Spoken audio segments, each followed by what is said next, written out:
At Granger, we're for the ones who pay attention to every little detail. The ones who fuss, tinker, and sweat the small stuff.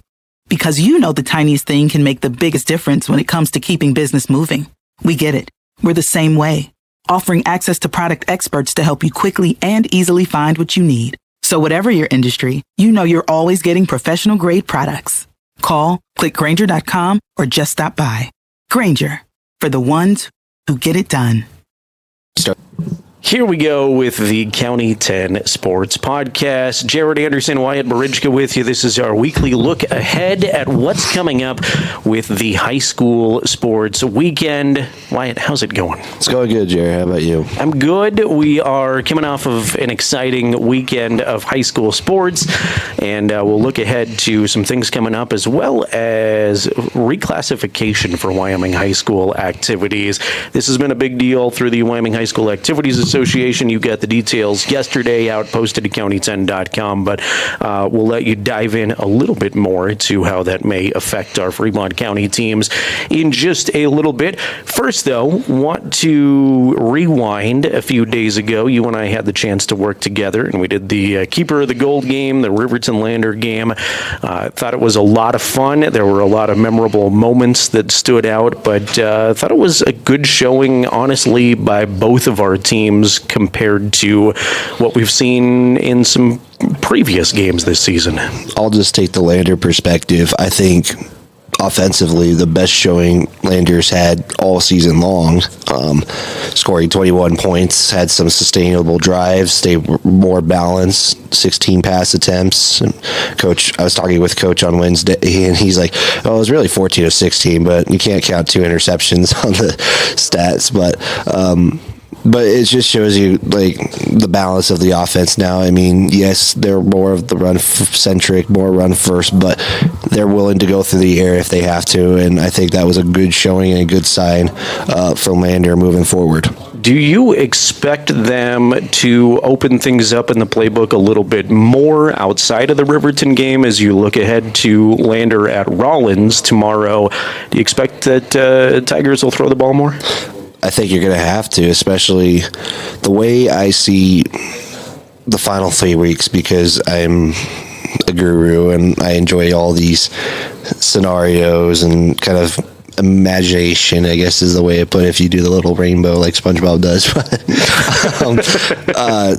Using my kind of just thinking a lot, I think Rawlins is a must-win for Lander, and I think Whirland's a must-win for Lander if they can beat Rawlins. And so I think you could see a lot of the playbook opening because of how much is at stake this next couple of weeks.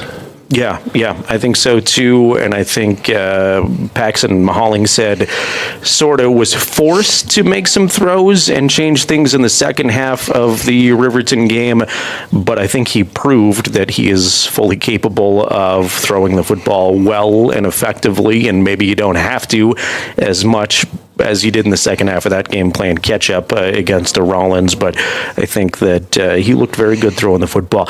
A couple of things that stood out to me, Riverton also had their highest output of points in that game, scoring 50 points ultimately, and Riverton combined over the last 2 weeks has scored 92 points offensively, so they've given up some big plays. It hasn't been perfect, but Riverton's offense all of a sudden has looked pretty potent, and Derek DeVries at the helm of both passing and running. I think that's kind of what Riverton is, at least from what I can see, like what you guys are able to broadcast, is I think Riverton relies a lot on the offense to kind of stay in games and win the games, and I think that evidently showed with Lander, because Lander only scored 22 points going into that contest, 2 of those coming from a safety, and they scored 21 of those, and 2 of them, a 100-yard kickoff return and a 63-yard touchdown run. So I think the big plays are kind of inevitable at this point, and it's just, can the offense be able to play catch-up or sustain leads? And I think that showed on Friday, especially when they kind of ran the offense through Derek. Yeah, definitely. I thought Derek was huge. I thought Riverton's offensive line looked as good as it has all season, and we'll see what happens here down the stretch with 3 games remaining. The other thing, Wyatt, that stood out to me as I think back about Riverton Lander 2023 was the atmosphere, and both student sections showed up in full support. Riverton brought a lot of people, and it's inevitable. You're going to get that with Riverton and Lander, but I thought both student sections and both crowds were spirited. The other thing that stood out to me about the ambiance and atmosphere was the halftime show with Officer Conolog that danced at halftime. And if you missed the LVHS dance performance with School Resource Officer Conolog, you can find that now at county10.com. But the festivities and the atmosphere is really going to be what sticks with me about the rivalry. I think that as well. I mean, I should have known this. I thought they didn't do this last year, but the swimmers going around the lap, I finally remember because I went back and watched the broadcast. And then the like you said, the officer who was performing at halftime, the school resource officer, big shout out to him. And I gave him a 9 out of 10 to start, and then I finished it off with a 10 out of 10, especially with the gritty. I think it was the gritty that got you. It was. But yeah, I mean, not only was it fun and funny, you could tell he'd been practicing because he did a great job. So that was a lot of fun, and it was great to be able to broadcast with you. Great to have so many people watching along with us at County 10, and a fun game there. So turning the page and looking ahead to this weekend, we mentioned your game coming up on Friday night. You've got Lander at Rawlins, and before that, we're recording this on a Thursday, as we always do. If you are listening on a Thursday, you are going to have some smaller class football tonight. Yeah, there's 3 Fremont County teams in action. Shoshone at Big Piney, which we put as our game of the week, presented by Eyes on Fremont. Grable and Wind River will be an interesting one. I'm curious to see the results of that one. I think Wind River, I really think they have a lot of confidence, especially after the Big Piney game and kind of how they were covered, especially I think pulling off the upset against Big Piney. So I'm curious to see how Wind River will respond, especially dominating Wyoming Indian last week, and Wyoming Indians making up their unfortunate forfeit with St. Stephen's going to Cody's JV tonight. So 2 games locally at home, and you can probably make to both. Shoshone and Big Piney is at 4, Wind River and Grable is at 6. So really spread out to make it to both games tonight. Yeah, definitely good. The Chiefs are picking up a game after their forfeit, and I would imagine Big Piney comes to Shoshone this afternoon as predominant favorites. They're ranked 3rd. They've been one of the top teams in the state, but as we've seen through the years, that trip to Shoshone is not a treat for a lot of people, and Shoshone's been young. They've had a lot of players this year that hadn't played a lot of varsity experience before, so maybe Shoshone starting to roll at the right time, getting a little bit more experience. Yeah, and, Trumpler doesn't like the rebuild. He's more the reload type coach, and I think he'll emphasize that every time you ask him that question, and might get a point where it's like, you should know the answer by now. But I think this game is intriguing because of what could impact with Wind River down the road. Mm-hmm. I think that's why this game is a little bit more intriguing, because if results happen in certain ways, A, it might benefit Wind River, but B, Wind River might have to play a tougher game in Shoshone next week.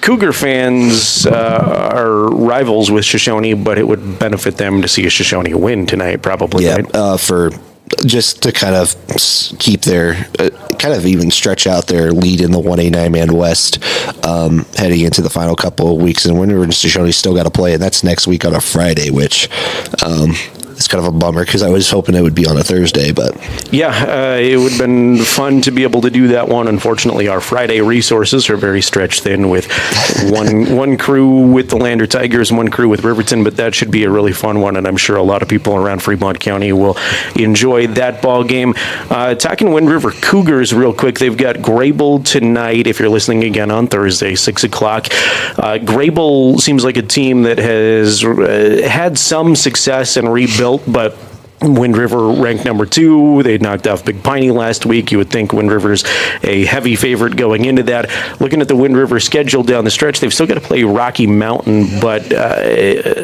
I think that Cougar fans should feel pretty optimistic about this team in the playoffs, having an opportunity to clinch home field advantage for at least 1, maybe 2 games. And you think the Cougars have a legitimate possibility to go back to Laramie?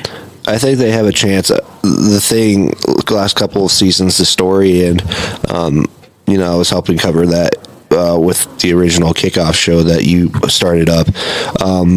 They would have the 2nd seed until the final week, and then they would kind of try the nicest way, kind of lay a goose egg on the scoreboard, and then they would have to go on the road to start the playoffs, and then they would get Shoshone, which has kind of not been favorable for the Cougars the last couple of seasons. But I think the Cougars, since they have the opportunity to clinch a home playoff game, maybe 2, depending on how the last 3 weeks go, I think you got to take as much advantage and try to beat Rocky Mountain, try to beat Grable tonight, and then obviously you got to beat your Fremont County rivalry in Shoshone. Yeah, definitely. If you're looking for football this afternoon, Wyatt is going to be on. 4 o'clock is the kickoff with the Shoshone game. That Wind River game kicks off at 6 from Pavilion on Thursday. Looking ahead to Friday action, we talked in the onset of the show just a little bit about Lander's trip to Rawlins, but that'll be the second of your 3 games in a row that you're covering this week. But let's talk about the Tigers for a second. It feels like, despite losing to Riverton, Lander does feel like they've got some momentum offensively, and they're taking on a Rawlins team that I don't think it's any secret has been down for a few years. So it feels like, and Rawlins probably has this same perspective going into the game, it feels like this is a winnable opportunity for Lander. It's a winnable, but it's a winnable game. Rawlins only lost by 3 to Worland last week, 10-7, which was the final, and Rawlins had actually a good drive going in the final moments of that game, and costly turnover, cost the game type scenario. So I think Rawlins has some momentum going in. Lander definitely, in my eyes, has momentum going in. But I'm curious to see if the offense could be sustainable. Can they make those big plays that we saw last week against Riverton? Can you get those kind of big plays, attack the edge? Because I think now, since everybody's kind of been more of the run focus, that's opened some things up. And so, yes, I think it's a winnable game, but it's a must-win game to kind of keep your chances a lot better than with a loss. Yeah, whomever loses that game is not officially eliminated from the playoffs yet, but is going to have a huge uphill battle to try to win their last couple of games.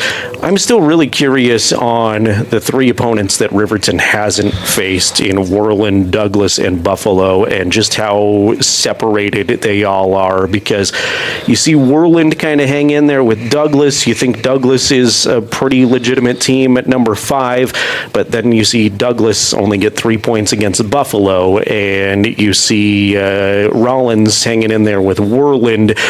It's hard to know exactly what to expect here down the stretch for both Lander and Riverton. And I think it's been fun because you don't know.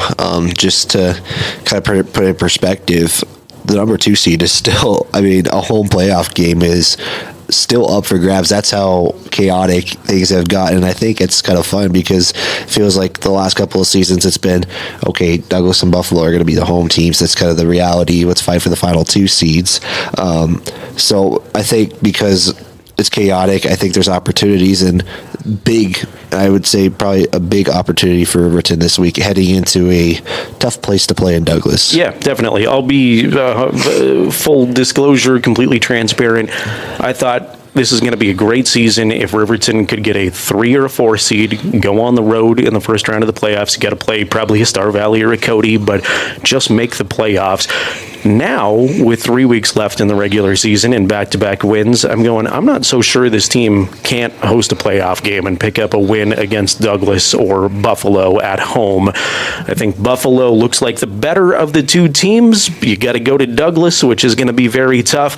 Douglas hasn't scored a lot of points, has a really stout, tough defense, but it's going to be a fun matchup to see Riverton's high potent offense versus Douglas's really good defense. Yeah, I think that's really what the story is going to be. And, Mark Lenhart said it on the post-game show for coach for the Wolverines. It's going to have to kind of ride with DeVries kind of going from here on out. But, yes, DeVries is kind of the offense, but he's got so many targets, and I think that showed if you watch the Lander Riverton game. Just Ty Sheets, McIntosh, just got to kind of get that running game, try to find somebody who can kind of take over the running back position. I think Gattenbein's kind of been the guy at the moment just because they're trying to find some groove with the running game because it could possibly come back and hurt them for DeVries being kind of the show on the running game. Yeah, you obviously don't want your quarterback taking too many hits, but Derek is such a good runner and has some support in the backfield. Ryan Cox specifically is his kind of lead blocking back, but then the offensive line held together really well the last couple of games to give him some space. So it should be interesting. I think if Riverton finds a way to get 2 out of their 3 remaining wins, you're looking at hosting a playoff game in Riverton, which is a huge step in the right direction under new head coach Mark Lenhart. I think if you go 1-2, you're probably on the road in the playoffs. I think you still have to win at least one more to lock up a playoff spot if you're looking at it from Riverton. But man, I could see honestly just about any of the scenarios on the table. And as much as I want to be a Riverton fan and I could see an 0-3 scenario. I could see a 3-0 scenario too. I think these next 3 weeks are going to be really fun to keep an eye on them. And the same for your Lander Tigers too. I think there's a lot at play. I could see Lander easily going 2-1 here the last 3 weeks and maybe finding themselves a spot in the playoffs too. They need to get at least 2 wins for sure. Just kind of how things have already started to play out. And like I said, this is what the thoughts that go through my head just because that's how I am. But yeah, two wins is something that's needed. I think it's needed to give your best chance of making postseason. But and you talk about scenarios, I can see a scenario where it's going to be point differential it comes down to, which is the most likely scenario, which happened last year where Lander had to win by 9 and they got blown out and went from the number 2 seed down to a 3 seed and made their long trip to Afton. Yeah, I'm not a fan of that as a tie-breaking scenario, especially so early in the tie-breaking process. I don't like when a team... I don't want to talk about it until it gets to that point. I know, I don't, but I don't like when a team's up 60-0 and then they have an opportunity to punch it in with a couple minutes left, and instead of taking a knee, they go, all right, we might need these extra 7 points. I don't like that. All right, let's keep the 3A theme going here as we look ahead to the weekend. We got to talk about the big one. Number 1 versus number 2 in Class 3A. Cody is hosting Star Valley. That is a 5 o'clock kickoff on Friday, and I know there's no direct Fremont County implications in that one, but I think everybody's going to keep an eye on that game just to see what happens between the 2 best teams in 3A football, and there may be some implications when it comes to potentially the playoffs for Lander and Riverton. So I've gone back and forth with this throughout the season. Riverton has seen both Cody and Star Valley, albeit a small sample size. We watched the one game all season long. I left Star Valley saying, I think Cody is the better team. My broadcast partner, Scott Fuller, said, you are absolutely incorrect. Star Valley is the better team. It's at Cody, which I think gives them another advantage. We saw Star Valley need a late field goal to beat a good Powell team last week. Cody has pretty much rolled through the season so far, but they haven't played anybody like Star Valley either. What happens in Star Valley at Cody?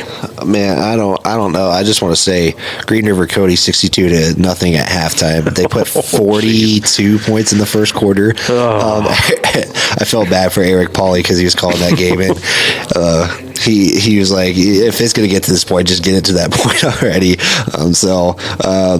good job, Eric, for kind of battling through that adversity on the broadcasting side, because that's a hard game to call as a broadcaster in general. But it's back and forth for me. Star Valley and Cody, I think, I think it's easily a state title preview. Not saying that nobody else is out of the race. It's just you look at those two teams and you compare it to the rest of 3A, and it's like, who's there to challenge them? Powell's the only one that's kind of been the team that gives me challenge, because they actually had to come late back in that game against Star Valley, and like you said, Star Valley needed a field goal, and Cody really hasn't played anybody. I think their closest game has been Buffalo or Jackson, probably both together. It was like 46-14 against Jackson, 34-7 against Buffalo, or something like that. So like, they've had that's considered a close game for Cody. So I think this is going to be kind of a similar scenario where it's going to be within a touchdown between Cody and Star Valley. It's just whose offense is going to rise up and whose defense might collapse first. That's kind of how I see it. You don't have an official prediction? You're remaining neutral? You're a Cody guy. I'm a Cody guy. I've seen Cody, and then I see Star Valley. It's like coin flip kind of thing. Yeah, Star Valley neutralizes a lot of the things that are scary about Cody. Just on paper, though, I think Cody's going to get it. I'm leaning Cody's towards speed or Star Valley's power. That's kind of what the story is, because like Cody's offense is just ridiculous. We both called it. We both know how quick it is. Star Valley, and you've only got to experience Star Valley. I have not, but I don't know. I'll be honest. Should be a great game. It's going to be great. It's in Cody. I think that gives Cody an advantage. But we saw Cody beat Star Valley at Star Valley last year, and that's also a tough place to play. So I can't give you a prediction. It's too hard. All right. It should be great. It's a 5 o'clock kickoff, so by the time both of us are done with the broadcast, we should be able to at least report the final to you. If you're watching along on County 10's YouTube channel for either Lander or Riverton, a few of the other games in 3A football to keep an eye on. Evanston's at Powell, which I think is an intriguing matchup, too. I think Powell's the better team, but Evanston has made a lot of noise this year, so interested to see what they do. Green River's at Jackson. Worland is at Buffalo on Friday evening. And Powell is probably going to have to go on the road in every one of their playoff games, but I still like them as a sneaky shot to maybe get in the semis and upset a Star Valley or Cody, because they're right there on the doorstep of being great. They've just got a couple of giants in their way. Yeah, that's kind of how I've looked at it as far as the West goes. And Powell, I think, is, if there's a team, it's either Buffalo or Powell as of things stand at this moment in time. Powell is, I think, the first team that could shock somebody. Buffalo would be my second. Let's jump ahead to Saturday football, because along the County 10 Sports Network, you're going to have the opportunity to watch football Thursday with Shoshone. 9-man. Friday. 11-man. Yeah, you're going to basically everything but 2A is going to be part of the County 10 network. 6-man football on Saturday. Yeah, you get Riverton Lander on Friday, and then on Saturday we are going to be in Casper to bring you Dubois football. It'll be a noon kickoff as the 4th-ranked Dubois Rams travel to brand new Casper Christian. Casper Christian has made a lot of noise right off the bat and been a very good team, but Dubois also has title expectations and aspirations, and it should be a really good game that we're able to bring in some wild 6-man football on Saturday. Yeah, I think it's gonna be fun, and this was one of those games that I think we try to advocate for, try to get, and we were able to bring this coverage because Casper Christian, I think, is a great story, at least their first season, and kind of what they have done. They beat a ranked team to start the season off, and then, kind of had a couple roads and bumps on the way, but they're outside looking in. Dubois is the inside, is trying to stay inside. As of things stand, they're probably going to be a road playoff team, just because of the losses with Little Snake and Encampment, who are really good football programs, and I think Dubois would rather go to Encampment first before Little Snake River. So there's a big game in multiple aspects, but I think just the new team, Tremblay's last season, Wyatt Tremblay had a fantastic game a week ago, 10 touchdowns and just crazy amount of yards. I mean, he just is dominating in the running game, so that'll be fun to cover, and I think it's going to be a fun game, and we'll see how things play out because Casper Christian 2-3 on the season. Dubois, I believe, is 2-2. I could be wrong, but it's somewhere around there. But both teams are 1-2 in conference play, though. It should be a really fun slugfest between a couple of teams that have been good this season, and just especially going from 11-man regular football to 6-man is a wild experience. So tune in for the fun of it all. Wyatt Tremblay could have a dozen touchdowns. Who knows? I would not be surprised. Should be a lot of fun. Dubois and Casper Christian coming up on Saturday. You can watch it on County 10's YouTube channel. If you haven't subscribed to the YouTube channel, please go do so. We're so close. So close. Wyatt really wants 1,000 subscribers, and I do too. And so close. We're very close. We're gaining all the time. So thanks to everybody who has subscribed. And again, 4 football games on 3 nights in a row to watch on the County 10 YouTube channel.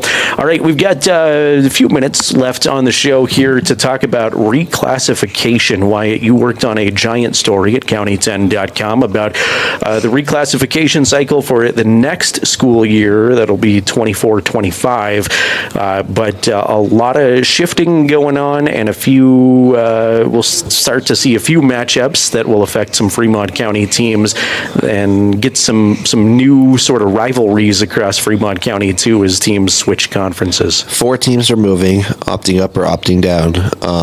Worland is going down, so that means there's a new 3A opponent. Doesn't that seem crazy for Worland, just on a side note? Because Worland's been so good at things. To see Worland in 2A? For football. Yeah. This classification is just for football. Patrick put a great article together at wyoming-football.com. We just broke it down for the Fremont County perspective.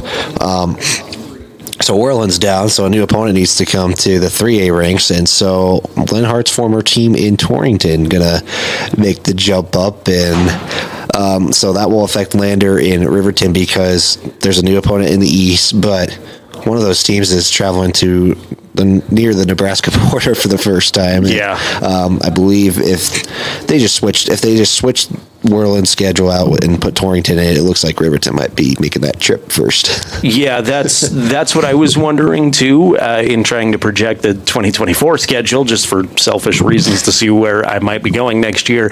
That's what I would assume is going to happen, is Riverton will make that Torrington trip because they were going to have to make the Worland trip, but I'm not sure exactly how that will jump into place with what Torrington has going on. I just know, like, Cokeville and Worland in the same class seems weird to me for football, but we'll see. We'll see what happens down the road. And Cokeville is considered a 6-man program, and they have a lot of guys out, so that's why they play the 2A ranks. But that's the only change in 3A. Class 1A 9-man West is going to have 6 teams in the conference, so they're going to have the experience of not many league games like 3A does, and we'll see how they do that, because with some cancellations and the unfortunate of what's happened at St. Stephen's, they've had to kind of figure out how to make those games up, and so they're going to play 6. There's 6 teams in the conference, so 5 conference games.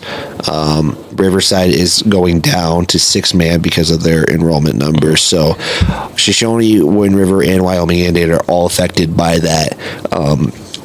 In the 9-man West side, St. Stephen's, according to the article, I'm kind of just blabbing on about, I'm just saying, but St. Stephen's is scheduled to have a JV schedule because of these scenarios and the situations that come up, and just haven't been able to put a season together this year. That's what's been the case, and they were supposed to, I'm not mistaken, play Wyoming Indian this week. Yeah.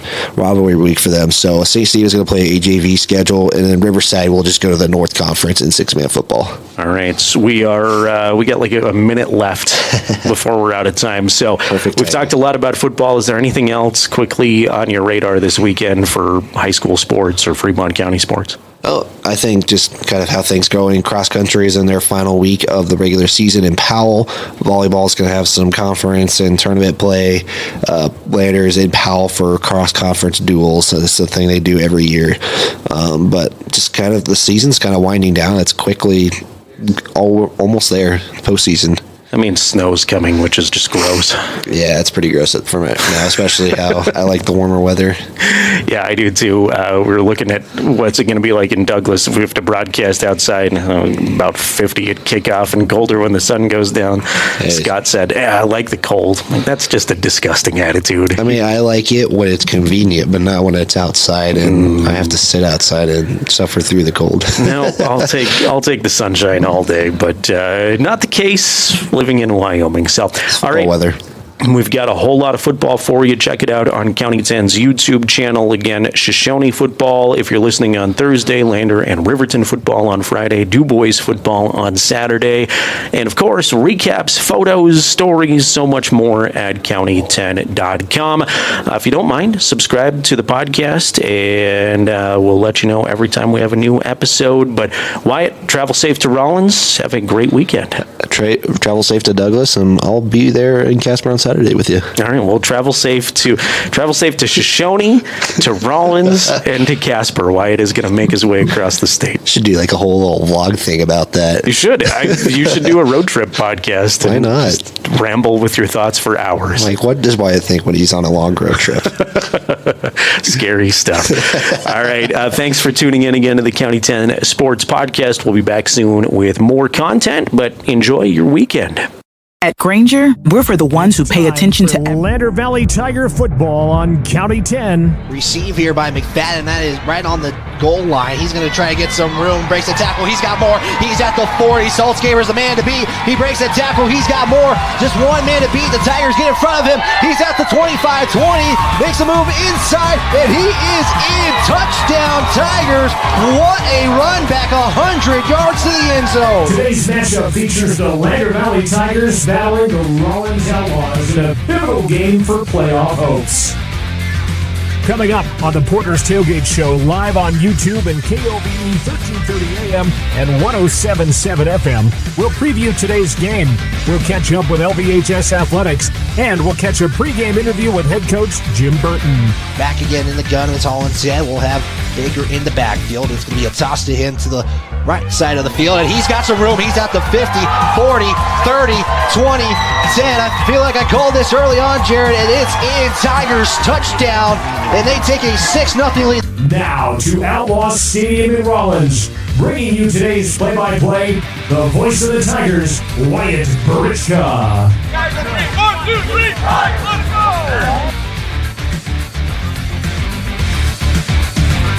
And a good evening here live from Outlaw Stadium as we get set for a pivotal 3A showdown between the host team Rawlins Outlaws and the hometown team for this station and on the County 10 Sports Network, the Lander Valley Tigers. Good evening, folks. Wyatt Barichka here as we get set here for a 3A football conference, like I mentioned, 27 minutes before kickoff, as we are going to get lots of stuff in the pregame show. We got plenty to get into. We want to give a big thanks to Porter's Mountain View Supply. They are the pregame sponsor. Porter's has everything you need to shop for grills, spas, stoves, pellets, and more. Porter's is a proud sponsor of Fremont County Athletics. Again, also, a big thanks to Perfect Power. They are the live stream sponsor tonight in Lander. They support local athletes on and off the field. Give Perfect Power a call today for all of your electrical needs. That is 307-332-7184. Coming up in the Porter's Tailgate Show, we're going to take a look back at how these two teams got to this point. We'll also talk about the matchup between the numbers on paper. We'll also have Tiger Weekend. We have our pregame interview with head coach Jim Burton.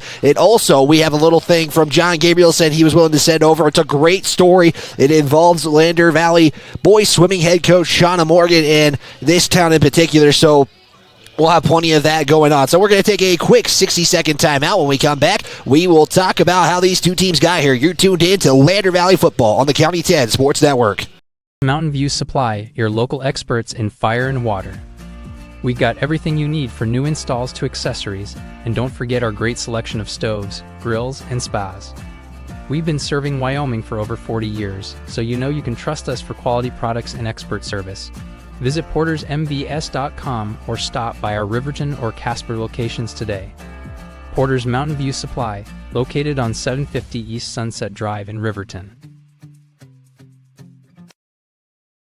Perfect Power is a proud supporter of athletics and student athletes all across Fremont County. Perfect Power provides services for residential, commercial, and industrial jobs. Darren Hubble, owner and master electrician, has over 30 years of electrical experience. Darren's trustworthy team of professionals can get the job done right. Perfect Power, serving Fremont County and surrounding areas. Stop into 1320 West Main Street, Lander, or give them a call at 307-332-7184. We continue the Porter's Tailgate Show right here on the County 10 Sports Network.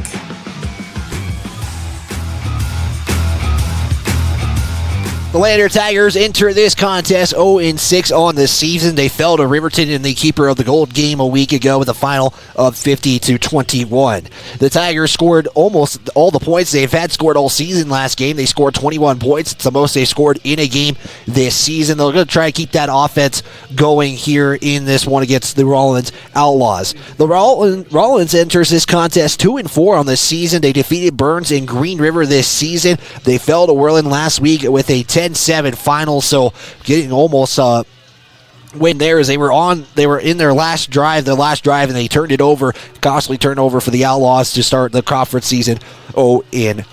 Let's take a look at these two teams statistical wise on the pit mat, how these two teams match up on paper. Again, that's not how things are going to sometimes be in situations like that. So the Outlaws are the number one ranked defense. They have the number one rushing defense, if I'm not mistaken, and they have the number 4 passing defense in this contest. They only surrender 15 points a game. They score about 15 points a game. If you take the decimals, they average 16 points a game and only give up 15. They rush 186 yards on the day, or in a game, so you're going to expect a lot of running here. They're going to have a lot of shotgun, single wing motion, in a one receiver set, so you're going to see that as this contest does develop. In the opposition, the Outlaws, again, like we said, giving up about 101 yards a game, 58 through the air, so 159 yards of total offense that the Outlaws give per game defensively, or how the opposing offense, The Tigers surrender 101 yards rushing. They have 101 yards rushing per game. They have 42 yards through the air. They average about 143 yards per game. They have 391 yards they surrender per game on the season. They allow 248 yards on the ground, 142 yards through the air. The opposition has been able to do that to the Lander defense. The Lander defense so far trying to get some things going. They kind of switched it from a 4-4 to a 3-5 defense. We're going to see how that rolls tonight. Again, a couple of injuries for the Tigers. We'll get through that a little bit more here. I want to make sure we get through Tiger weekend, and with that, we're going to step aside. We'll take a 90-second timeout. We'll be back after a word from our sponsors. 7184. At Eyes on Fremont, we know that good vision is about more than just seeing clearly. That's why we're dedicated to providing expert eye care for the whole family. From children's exams to contacts, LASIK to glaucoma treatment, we're here to help. We accept most insurance plans, and our experienced team will make sure you feel right at home. Schedule an appointment today at 111 South Broadway in Riverton, or give us a call at 307-856-9000. Visit WyomingEyes.net to learn more. How many letters? 5 letters. Just think about, what am I doing right now? Smile. Smile? Uh-huh. This is so easy.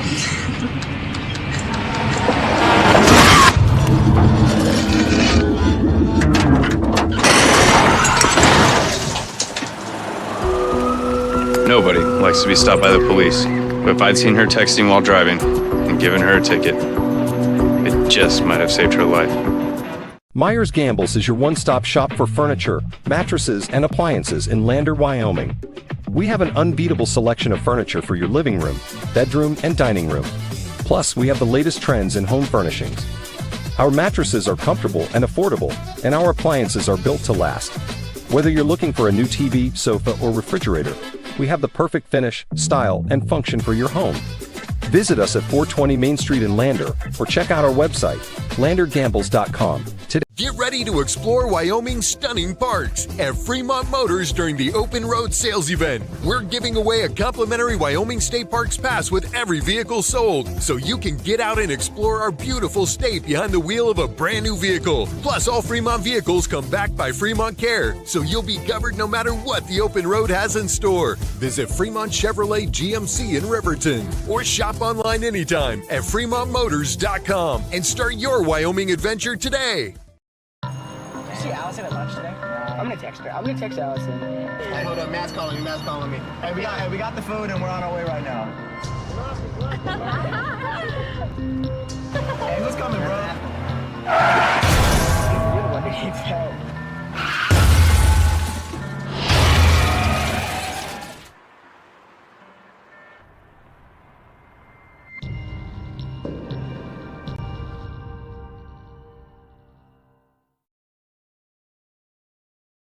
We will start our entire weekend in cross country, where the cross country team was in Rawlins last week. Both teams would place 5th overall in the team standings. Head coach Kevin Green talks about how the progression of the season has seen the athletes reach their times that they were looking to achieve. Well, I think the team understands the progression, and to have it themselves in the right spot at the end of the year is important. So, our leaders are hitting their paces. We've got Diego in the mid-16s, shoot for a little under 1630 this week, and we've got now 4 boys in the 17 bracket, which is good for us. I think if we can get them a little closer to the lower 17s or high 16s, we'll be in contention in Cheyenne, and that's the whole plan. Twyla Beeson, a freshman for LVHS, is in her first season of high school cross country and talks about how it is to transition from middle school cross country to high school. It's a little bit different going from the high class to back to the low class again, but it was pretty smooth transition, nothing too out of the ordinary. Logan Millick, a sophomore for the cross country team, talks about how right now it's about fighting through the pain but reaching the times. And now we're kind of to the point where we just need to figure out how to keep up our pace when we're hurt. Cross country is in Powell today, where all Fremont County teams are participating. For Vander volleyball, they will also be in Powell for the next couple of days, today and tomorrow to be exact. They'll be playing the Northwest Quad in conference duels in the 3A West side of things. They'll be having some more home matches starting next week. Lander Swimming is going to be hosting a duel between Lander and Jackson. It's called the Lander Scramble, and that will take place at the Bruce Gressley Pools. More details and upcoming sporting events can be found at county10.com. You can also get those results as well when they're available at county10.com. This has been your look around Lander Valley Athletics. When we come back from the break, we'll have our pregame interview with head coach Jim Burton. You're tuned in to Lander Valley Football on the County 10 Sports Network. Looking for an upgrade to your vehicle? Wyoming 4x4 is the place to go for all your upgrade needs. From lift kits to bumpers, grill guards to bed liners, we've got everything you need to take your ride to the next level. We use top brands for our bumpers like Fab 4s, Ranch Hand, and Road and more. So get your vehicle ready and stop at Wyoming 4x4 or give Dan a call at 307-857-3175.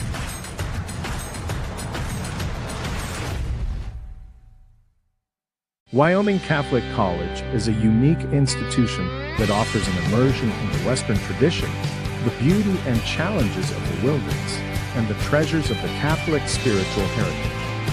Our mission is to provide a unique educational experience that nurtures the body, mind, and spirit. We are proud of our alumni success stories and the learning opportunities we offer through our academic outreach programs.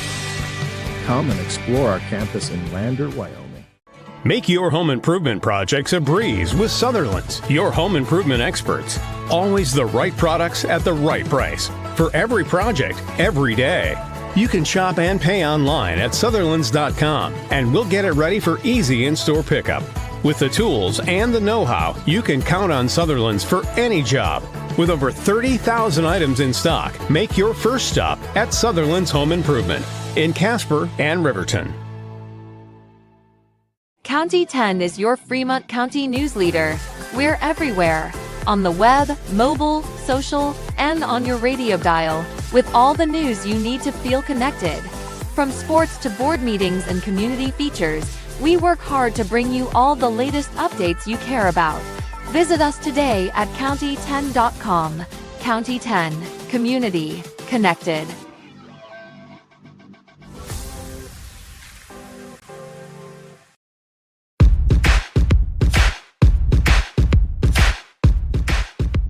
It's time for the pregame interview with head coach Jim Burton. Here's Wyatt Barichka. Hey, Coach Jim Burton of the Lander Valley Tigers. And, Coach, I always ask this the first thing. You kind of had some more time to process the Riverton game, kind of reflect on that just a little bit more. You know, again, we had some good moments. Our best offensive output so far, especially in the air. But, again, we didn't. We let a few big plays go on defense that really cost us. Our inability to kind of stop their just quarterback-focused run game really kind of ate up clock. Basically, they took our game plan and used DeVries and did it to us, especially early. And then later on, the big couple big pass plays and the big counter play back to Sheets really hurt us. Again, that's 3 big scores that's hard to come back from. You know, we were talking just before this, and you mentioned it just moments ago, it was the best offensive game, I think, statistically wise, but also, I mean, the ball was moving pretty well, and you guys kind of were more balanced again. Just how beneficial has it been, kind of, even with the personnel changes? It's kind of been established for a couple of weeks now what the personnel has been like. Yeah, the personnel's locked in, ready to go as far as, rotation and getting, we've got a few kids who are coming back off of injuries. We're just trying to work them in. A couple of things happened on Friday where we were like, pull a kid here for a minute to keep an eye on them, and then they're okay. But just trying to make sure we get the reps to the kids that need to get it to make us the most successful. I kind of want to go back on that. One player that stood out was Johnson Baker on Friday. Limited, but took the opportunities that he was able to give. Just kind of what it was like to have him back and what kind of impact he made. Just adds a whole nother dimension. Again, he's still, I wouldn't say he's 100% by any stretch, but his 75% is better than a lot of kids 100. So it gives us opportunities to move the ball and to score easier. Being kind of more balanced now, you guys are throwing the ball more. How has that run game benefited the passing game, especially now you brought Paxton in and he's kind of throwing it more than... Both of those are going to feed off each other, obviously. So if you throw the ball well, it's going to be easier to run the ball. If you run the ball well, it's easier to throw the ball. I think teams have loaded up so much against us the last couple of weeks. It's been a little easier to throw the ball because of the 8-9-man boxes we've been seeing. Again, teams are going to have to start to be more balanced defensively, and I think that's going to open up both sides of the ball. And you mentioned that, opening both sides of the ball because now defense has got to worry about that passing game. But let's go preview this upcoming game that you're about to play. You're taking on Rawlins. I think a lot of people's eyes last week was a must-win, but this is kind of an even more must-win. But the mentality's still got to be 0-0, got to play for the 1-0 record. Yeah, so it's a 1-0 week. It's a very playoff-type atmosphere because obviously it's coming down to it. We need to get our first win and get on that way so that we can claim a playoff spot. And again, mathematically, we can still take second. I mean, it's crazy that's still possible, but we're still in the hunt, and we've got to get a win here to set us up for the best possibility of success we can have. Oh, how do you take that approach with the players, knowing like the season could be done in 3 weeks, but there's still a chance to have that extra week? How do you probably take that approach with the athletes? Again, they've got to win every rep. We talk about 1-0 every play, 1-0 in the drill you're doing. You're 1-0 today, then 1-0 for the week. That kind of thing. It has to build. And I'm a real big believer that the most important thing you can do is whatever you're supposed to be doing right now. So right now, this interview is the most important thing. I got to focus on it. In 5 minutes, I'm going to grade some physics tests. But whatever you're doing right now, that's the thing that your focus needs to be on, and that's the most important. And just trying to get that across the kids. If you're on kickoff team, run your lane, fight through a block, make a tackle. You just have to focus on the moment. If they stay in that moment, we're going to be successful. talking about Rawlins, last season they went double wing this year. They're having the same mentality, run first, but they've kind of changed things up. Talk about a little bit about Rawlins, what you've seen on the film, and what's going to be the game plan going in. It's more of an older school single wing kind of approach. They will throw the ball. They tend to change quarterbacks when they want to throw the ball more. Not to say that Kovalo won't throw the ball, but they'll both throw it. But they're more run heavy with Kovalo, a little more pass when we go the other route. But again, it's a single wing look, and they want to run the ball down your throat. And again, I applaud their efforts there. It's if we both had our preference, this would be a really short game because we'd both be running the ball, right? Nice and easy, just making first downs, moving the ball, and things like that. So it could be potentially a very short football game. You talk about the personnel-wise changes depending on the scenario. You mentioned about the throwing game. How I don't want to say it's easier in a sense because the situation that's going on, but does that kind of help prep your guys' defense a little bit easier, knowing that there's different personnel for different types of scenarios? Oh yeah, I mean it's the same thing like before when we would just bring packs in to throw the ball. Like teams, you can see that on film, right? And again, they do mix it up, but there's tendencies, and that's why you watch film. You're looking for tendencies, and the really, really good coaches are going to break those tendencies, and it's hard to pick them up. A 60% tendency is not huge, but when you're an 80, 85, 90% tendency, that's a thing you've got to key on, and that's what obviously that's why you watch film, is to see those tendencies and see how you can best defend or how you can attack those tendencies. Well, Coach, last question. I actually got a couple more injury-wise. How's everybody looking this week? Most of our guys are back. We're still going to be out Putnam, and then Hamilton's going to be out this week. Got a little bit of a head ding on Friday, and we're just, he's in protocol, so just playing it safe. Right now he's making progress, so he should be back within a week or two at the most. Again, that's a big chunk to miss, O&D. So we've just next guy up, and Jackson Condor, I think, is going to get the start at center, and we're going to go with it. Perfect, Coach. X factor difference maker. Ultimately, what is it going to take to go 1-0 today? 1-0. We're just going to have to, stay in the moment. We're going to have to execute and be consistent on all three phases of the football game.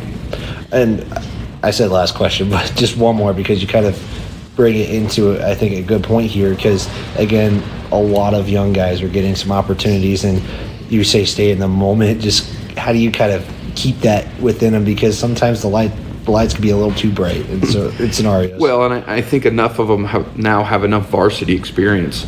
Again, right now we're way more experienced than we were day one, day two. I mean, obviously we're building experience, so is all the other teams as well. So you've got to play that up a little bit. But I think the first time you play varsity, it's the bright lights, it's the speed is so much faster. The second time you start to get a feel. Third, fourth time, you're an old hand, and now it's time to go to work. And so I think we've got some of that going on. These kids have had lots of quality reps and have played fairly well. Now it's just time to step up and go to the next level. Perfect, Coach. Thank you for your time, and we'll talk to you after the game. Go Tigers. This has been the pregame interview with Jim Burton. And actually, we're going to keep it here because I want to get this thing played for John, and we got about 7 minutes to go. We actually got heard about kind of a special delivery of the game ball, so I want to get into this story that John Gabrielson found when he was covering Riverton and Rawlins, and it has some Lander impact as well, so let's get to that right now. I want to step aside from the X's and O's and wins and losses for a second and talk about football life away from the football field. Now, they say Wyoming is a small town with very long streets, and this story illustrates that. Lander plays Rawlins tonight, and it's no secret that Rawlins has struggled on the football field as of late. Their glory days were back in the year 2000. They ran the table, winning the 3A state championship in an undefeated season, largely on the speed of one guy named Scott Muir. Now, Scott would tell you that it's due to great teammates, but anyone who talks about that era will certainly bring up his name. When I was broadcasting Wolverine football that year, Riverton had to go to Rawlins. The big song trending then was "Who Let the Dogs Out?" The Rawlins game announcer would play it every time the Outlaws scored. Well, the Dogs got out a lot that day thanks to Scott to the tune of 55 points, and they demolished the Wolverines on their way to a state title, and I still don't like that song very much. So whatever happened to that guy? Well, Scott Muir graduated from Rawlins. He played receiver at Black Hills State for a number of years. Later on, he graduated. He moved back to Rawlins to teach and coach, got married, had a little girl, then moved to Douglas. Then he fell ill a little over a year ago. The diagnosis was stage 4 kidney failure, and he needed a kidney transplant. It could have been an exhausting and hopeless search, but it wasn't. Thanks to his sister, Shauna Morgan started the donor process the second she knew her brother needed one. Now we in Lander and Fremont County know the name Shauna Morgan as the Lander boys swimming coach, who has continued the Bruce Gresley legacy in the Lander pool, all the while putting her own stamp on the program. So with Shauna's help, Scott had the transplant back on August 21st, the first day of school. Both he and Shauna are recovering. Shauna, as a matter of fact, got to go back to work Monday, 4 days ago. Scott was to remain in Denver for a few more weeks, but he was released early, and he's back home in Douglas, though not back to work yet. Hopefully back to work around Thanksgiving, which upon his return, Scott will be coaching the Douglas boys swim team, coaching directly against his sister Shauna and the Tigers. Now, people have donated money, sick days, babysitting services, meals, good wishes, and so much more. The family credits their friends, neighbors, and family of this small town called Wyoming, and they are in awe of the generosity. So here's to more than football, friends and family, and the Wyoming way. I'm John Gabrielson. Thanks for listening. Now back to the game at hand between the Tigers and the Outlaws. Here's Wyatt Barichka. And a big thanks to John Gabrielson for that. It's an awesome story, and we appreciate and a big shout out to Shauna Morgan for doing that. And you just saw moments ago, there's a helicopter making its way to Outlaws Stadium. It's actually delivering the game ball for the Outlaws, and we're going to get this as you hear the helicopter coming in. It's going to land in the field most likely, and we're going to let this kind of play out here. Is again, the Tigers and Outlaws, this is a big game for playoff hopes. I mean, nobody's theoretically eliminated after today's game. It is more about giving your opportunity a better chance. Lander goes to Whirlwind next week. If the Tigers are able to get a win tonight, they have a better chance heading into Whirlwind. And you see this helicopter landing here, and a heck of a shot there by Kendall for having that, as you're seeing it get landed here in this one. We actually got notified about 20 minutes before this has happened, and we were ready for it. We kind of planned last second, and now we're seeing the helicopter land here, and it is loud here, and the grass is shaking with it too. You're going to see a few Outlaws come and retrieve this game ball as the crowd will cheer up and let this happen. It is homecoming night for the Outlaws as well, and so we're going to have an extended halftime show, a Buckle Up for Life halftime show, and here is the game ball for the Outlaws being delivered there, and greeting all the athletes as well. And I believe Rawlins won the toss and elected to defer to the second half. And again, this is going to be a game where a lot matters here, and you're going to see them leave here in just a moment off of Outlaw Stadium in Rawlins. It is a beautiful view here. You got a view of I-80 out to the right. You have just a great view of Rawlins in general. We're going to see this helicopter take off, and we will get set here in a 3A East Conference game. It's the third game and a meaningful game here in the conference season with 3 weeks left to go. So we are going to get the helicopter to leave here in just a moment. But again, a big shout out to the Outlaw fan that gave us the heads up of the delivery of the game ball, and both teams are at each end of their end zone waiting for this one to get going, and there we go. The helicopter is taking off. Which means that you get ready here, and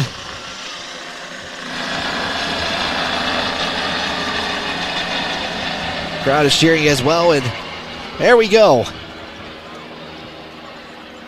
Lander Tigers, Rawlins Outlaws, 3A East Conference Showdown. Real quick before we get to this game, let's take a look at the standings. Buffalo leads the conference. They got a conference win over Douglas. Riverton and Douglas is a game to pay attention to. Riverton is right now as the number 2 seed out of the East. A win today would get best their odds heading into Whirlwind and Buffalo. They would play Buffalo next week. The Tigers, you see, unfortunately sitting 6 right now outside looking into the postseason. Whirlwind 2-3. They're 1-1 in conference play. They defeated Rawlins last week as Rawlins got into the 2 wins on the west side. Cody and Star Valley are playing right now. Star Valley is up 28-7 on the Cody Bronx right now.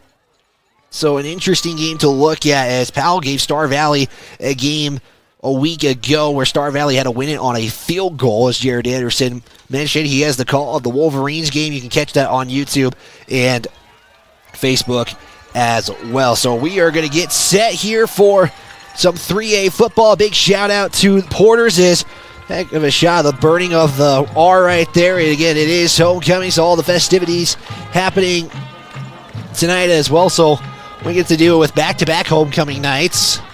There will be a 20-minute halftime show courtesy of Buckle Up for Life. We want a big thanks to Porter's Mountain View Supply for their pregame sponsorship, the Porter's Tailgate Show. Also a big shout-out to Myers Gambles, who is going to be the replay sponsor tonight on Main Street in Landers. Excited to cheer on our student athletes.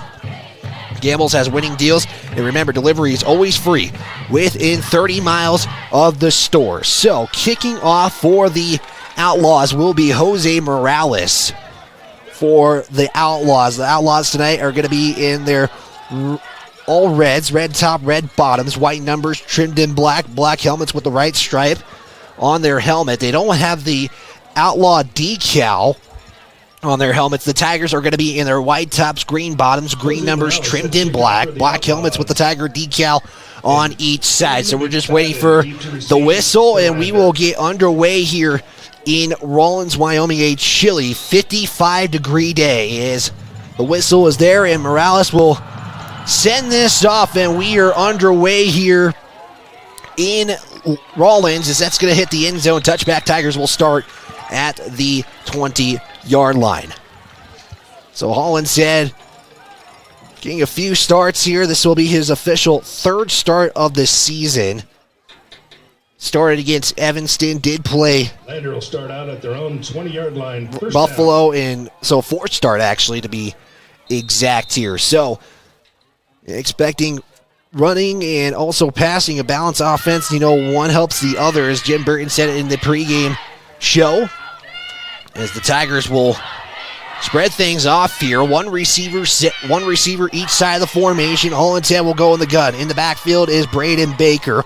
Hunter Velarde, Parker Burton, the wings. Holland said has Velarde go in motion. He'll give it off to Baker on the first carry, and it's going to be a gain of 2 for Braden Baker. It will set up a 2nd down and 8 to go. 4 on the Outlaws. 2nd down. So again, Rawlins, a tough defense here. You'll see most this roster is junior and seniors. It's a heavy junior class as well for the Outlaws. 2nd down, 8 to go. Clock ticking at 11:30. Gun set, tight formation. Jump of the receiver to the right side of the formation. Holland's head, pitch out to Baker on the far side, and going to be a loose ball, it looks like. Rawlins says they have it, and they will turn over on downs, or turn over on the fumble. A little toss out, as that will be a turnover. With the recovery. Early turnover here, as Baker was the one on the carry. And then we'll set up 1st and 10 for the Outlaws inside the 30. So the Outlaws will go in the gun, tight gun set. In the quarterback is Covelo. They're going to be a 2-quarterback system today here. Tight formation. Covelo going to keep it himself up the middle. Tristan Osborne will be the initial tackler, and Zachary Covelo will get about maybe 3 yards, and it's going to set up second down and 7 at the 25-yard line.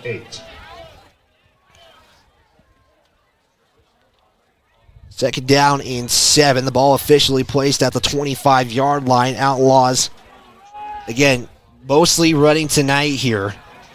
Going to have blockers behind the linemen. Get bunch formation again. Covelo in the gun. Here's the snap. Covelo will keep it himself, run to the left side. Jumper going to be there, the initial tackler, and going to drive him down. He's going to be short of a first down, and we'll get maybe another 3. Jumper, looking at the statistics, is number 4 defensive player in Class 3A, if I read the stat sheet right. So Jumper making him a name for himself on the defensive side. And it's going to be third down and 4 to go, so they gave him 2 on the play. Covelo in the gun again. The tight set, and you have Rawlins jumping, Lander jumping. You had one Outlaw jumping. I think that's what you're going to see is a full start on Penalty on the play. The Outlaws based on them moving back in. No, they're going to give this to the Tigers. Outlaws moved back like it was on them, and now a free 5 yards on the Tigers gives the Outlaws a third down and 1. And they'll put a heavy formation out on the left side. Colo in the gun again. Snap keeping himself right up the middle. Finds a blocker and will get tackled initially by Larvey for the first down. And he will have about maybe 6. By Caleb Larvey, but not before he got a Rawlins Outlaw. So it's all Covelo right now. 3 carries, 11 yards for the Outlaws. It'll give him a first down at the 11. So Rawlins will need to get to about the 1 yard line for a first down. Heavy set to the left again for Covelo in the gun. Tigers lining up 5 on the defensive line. Snap keeping himself again, and Cabri Ellis will be on the tackle as they'll give him maybe 3 again. So kind of just giving Tigers letting him take the middle. And again, you see Tigers, they do well covering the middle of the defense. As now can you get the edges stopped, but the Rawlins Outlaws haven't attacked that edge. Second down and 8 after a 2-yard carry. They'll put the heavy formation again on the right or left side of the formation. Tigers lining up 5 on the line here. Covelo in the gun. Well, keeping himself left side. Cabriellis was right there initially as Larvey is there for the tackle. It looked like he got pulled, but no flags come out, and it looks like it's going to be a gain of, it may be a courtesy yard based on the spot, but the down marker didn't move. Third down and 8, ball at the 9. So again, kind of just following the heavy side of the formation mostly right now. I've taken a couple of times to the weak side is Covelo. Again, it's been all him right now. 5 carries, 13 yards. Heavy formation left side again for Covelo. Try to get the Tigers to jump. Don't do so on a third down and 8 to go. Covelo goes to the right side, and it's going to get tackled by Velarde for a gain of maybe 2. It's going to be 4th down, and almost does, I believe, have a kicker. I think nailed a 42-yarder against Green River. I'm going to take a quick look at that real quick. I got the kicking side of things. Yeah, 4-5 is Morales. They are going to line up for a field goal. The longest of the season is 49. This is going to be a 24-yard field goal from the left side. Snap put down by Aller. Kick is up, and it is good. So a field goal for the Outlaws. They take an early 3-0 lead over the Lander Tigers in a crucial game in the conference. We'll step aside. We'll take a 30-second timeout. Back right after this on the County 10 Sports Network. Look at the damage. This guy was going a little over the speed limit. Look at the damage. Redden, Kane and Associates, CPAs is your go-to source for tax, financial, and business solutions. Our experienced professionals are trusted and know the numbers. We're dedicated to providing personalized attention to each of our clients. Whether you're an individual or a business, we're here to help with all your accounting needs. Let us do the math for you. Stop in or visit rivertoncpa.com to learn more.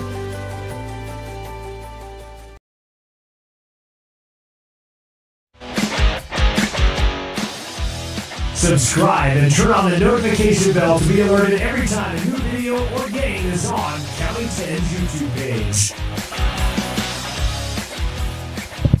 24-yard field goal gives the Outlaws a 3-0 lead over the Lander Tigers by Morales. He's now 5 of 6 on the season. And Morales will tee it up on the right side of that marker. Grass field for your Outlaws Stadium. Kind of going down on the field, it looked a lot thicker. Down up top, it looks a little bit shorter. Is this one going to hit the end zone? Tigers will set up shop again at the 20-yard line as smoke is now coming on the field. The firefighters are putting it out of the burning of the R. So first down and 10 for the Tigers again. Last drive ended in a turnover after Baker took a kind of a big shot there. And we'll see what the Tigers can do on their second drive. Ball at the 20-yard line. First and 10 for the Tigers. As Mason will line up to the bottom of the screen. Hollinshead in the gun. Here's the snap. Give off is to Baker up the middle. Nice carry for 8 yards, and he will have a second down and about 2 to go here as you take a look at your Gambles replay. And they would officially rule an 8-yard carry by Baker. That will be second down and 2, excuse me, I apologize. Jubber and Johnson Baker going to spread out wide. Velarde going to line up as the wing back or the A-back on the right side of the formation. Hollinshead in the gun. Drops back, looks, he'll survey, and now throw it for Bodie. Moffitt, and goes through his hands. That's a tough one. Almost, probably would have had more if he caught that. Taking a look at your Gambles replay. Kind of took in an early shot here was Paxson and was looking for Moffitt, and it's going to be third down and 2. So if I'm the Tigers, I would probably go run here, but just based on the yardage and after that first good carry by Baker, Jubber going to come off the field on this third down and 2. Ball is spotted at the 28. First quarter of action. Moffitt going to spread out wide right. Hollinshead has Velarde in motion. Give it to Baker again. He'll have the first. Take it at the 35, so a gain of 7 for Braden Baker, and that will give him a first down. Kind of just went through the right hole and took what he can get, and the Tigers are able to move the chains for the first time tonight. This ball is now at the 35, first and 10. Clock at 6:28 to go here. Gun set for Hollinshead again, tight formation. Hollinshead pitch it out to Larvey now, who's the back, and he'll put his pads down, and we'll get a nice play there for another 8-yard carry. So first carry for Caleb Larvey tonight. Let's take a look at your Gambles replay. Again, big thanks to Kendall and Kaylee Ray for making the trip down to Rawlins to help with the camera duties. Second down and 2 again after an 8-yard carry, like we said, from Larvey. Tight formation. Jubber lined up as the receiver on the right side. Hollinshead drops back, looks to his right. Now will sling it in there to Johnson Baker. That's going to be completed as Baker's going to keep rolling till he gets taken down, and he'll have a 12-yard reception. As let's take a look if we got a replay. Unfortunately, we don't, but Hollinshead gets his first completion of the night for 12 yards to Johnson Baker, as he was our player of the game from Justice Jacobs State Farm after his first game back, actually, after an injury. 1st and 10 again in Rawlins territory. Hollinshead in the gun. He'll pitch it out to Larvey, left side, makes a spin, and is able to get a lot more room there, and enough for 9 yards. What a play there as we take a look at the Gambles replay. Kind of avoided disaster. It's kind of just took the hit and spun and had a lot more room, and the Tigers have another 8-yard carry. They officially rule it 8. Or no, they do give them 9. 2nd down and a long one here. Hollinshead again in the gun. As Braden Baker in the backfield. Hollinshead rolling out to his right, slings it in there. That's going to be caught by Parker Burton, and ouch. That's going to hurt as he'll have another 12-yard reception. Ouch. That Parker Burton kind of just wanted to make sure he had secured the football, and yeah, ouch right there as Parker Burton gets his first reception of the night. Yeah, just took a big shot as soon as the ball touched his hands. 1st and 10 now at the 24-yard line. Moffitt going to line up left side of the formation out wide. Hollinshead now under center. Velarde in motion. Handoff is to Braden Baker for 3. Braden Baker, the ball carrier. And so Braden Baker right now, 4 carries, 20 yards. It's going to be 2nd down and 7, so actually they do give him a 3-yard carry. I want to give a big thanks to Northside Body Shop. They're proud to support student athletes across Fremont County. Give Northside Body Shop a call today at 332-4991 or stop in at their shop at 2nd Street in Lander. Gun set again for Hollinshead. Tight formation for the Tigers. Velarde in motion. Hollinshead loses the football, somehow keeps it alive. Now he's just going to launch one, as that's going to be just underthrown to Parker Burton. The fact that they were able to even get a throw after that is arguably more of a life savior, as Rawlins tried to jump for it and is just a little underthrown for Parker Burton. Bryce Mason will come out of the play on a 3rd down and 7. Clock at 3:31. One receiver each side of the formation. Hollinshead in the gun. Larvey in the backfield. Here's the handoff to Larvey. And Larvey is going to get tackled immediately for 2 yards. Montoya credited with They're going to be giving credit to Montoya for the tackle. It's going to be 4th down and 6. Maybe 4th down and 5. We'll see here. And based on what's going on here, the Tigers will go for this on an early 4th down opportunity here.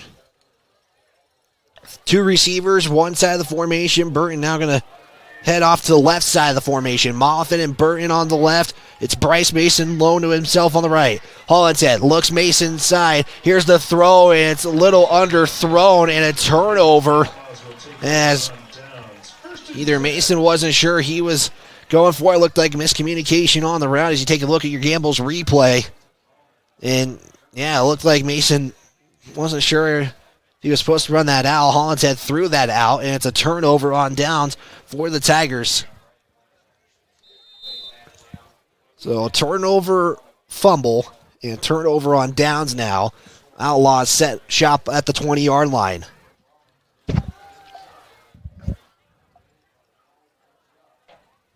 They're going to bunch things up. Heavy formation right side. Cobolo in the gun for the Outlaws. Here's the snap. Carey himself has some room and gets into the secondary for an 11-yard carry. And it's going to give the Outlaws a 1st down.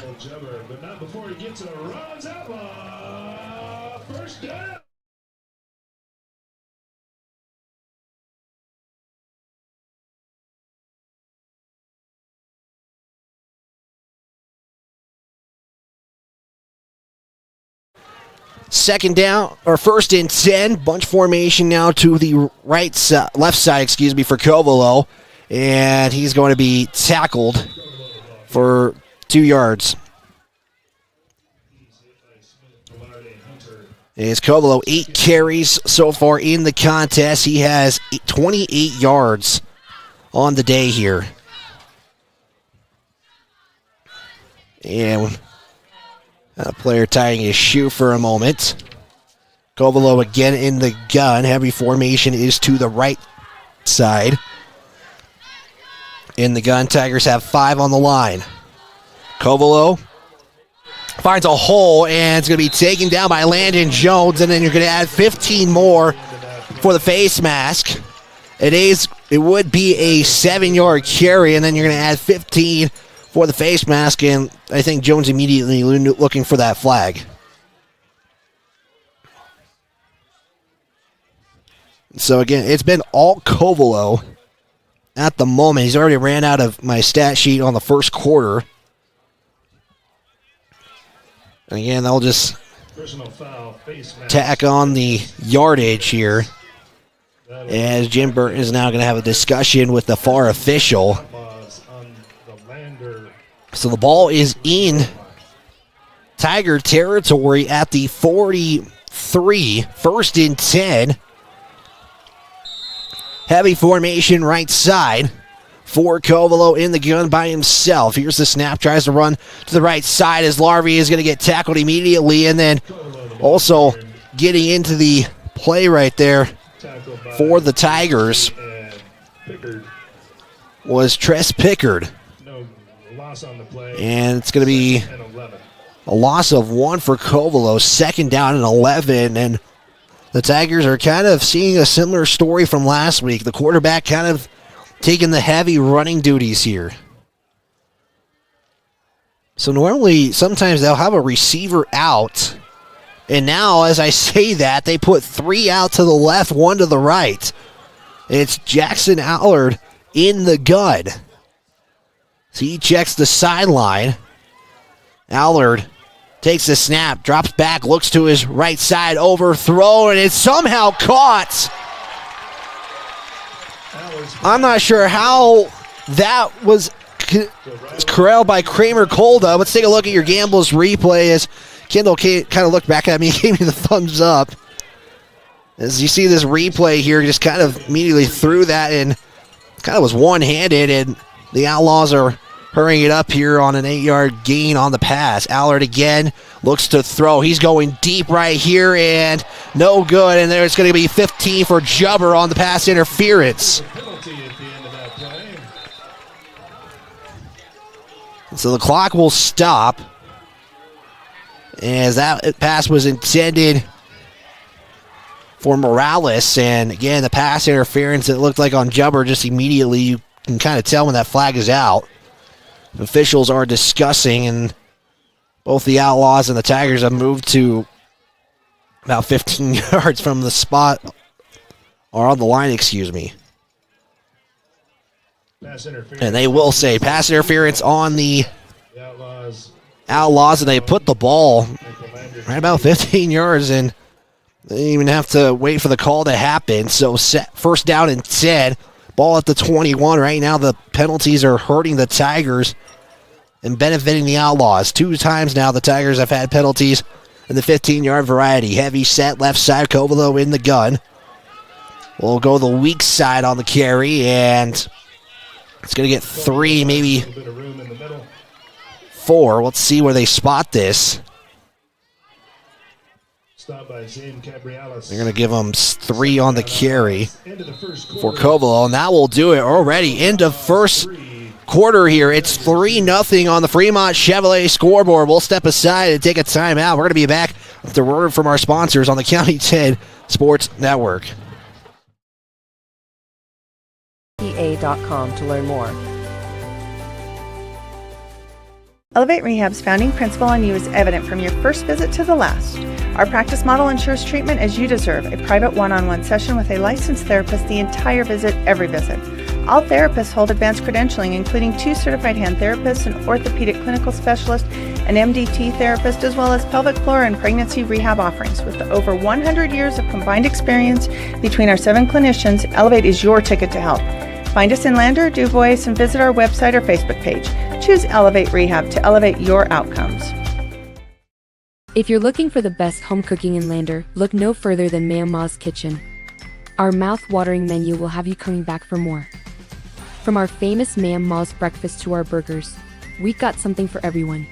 Our friendly staff and welcoming atmosphere make us the perfect spot for a family meal or a night out with friends. Don't take our word for it. Check out our rave reviews. Call us today or visit our Facebook page to learn more.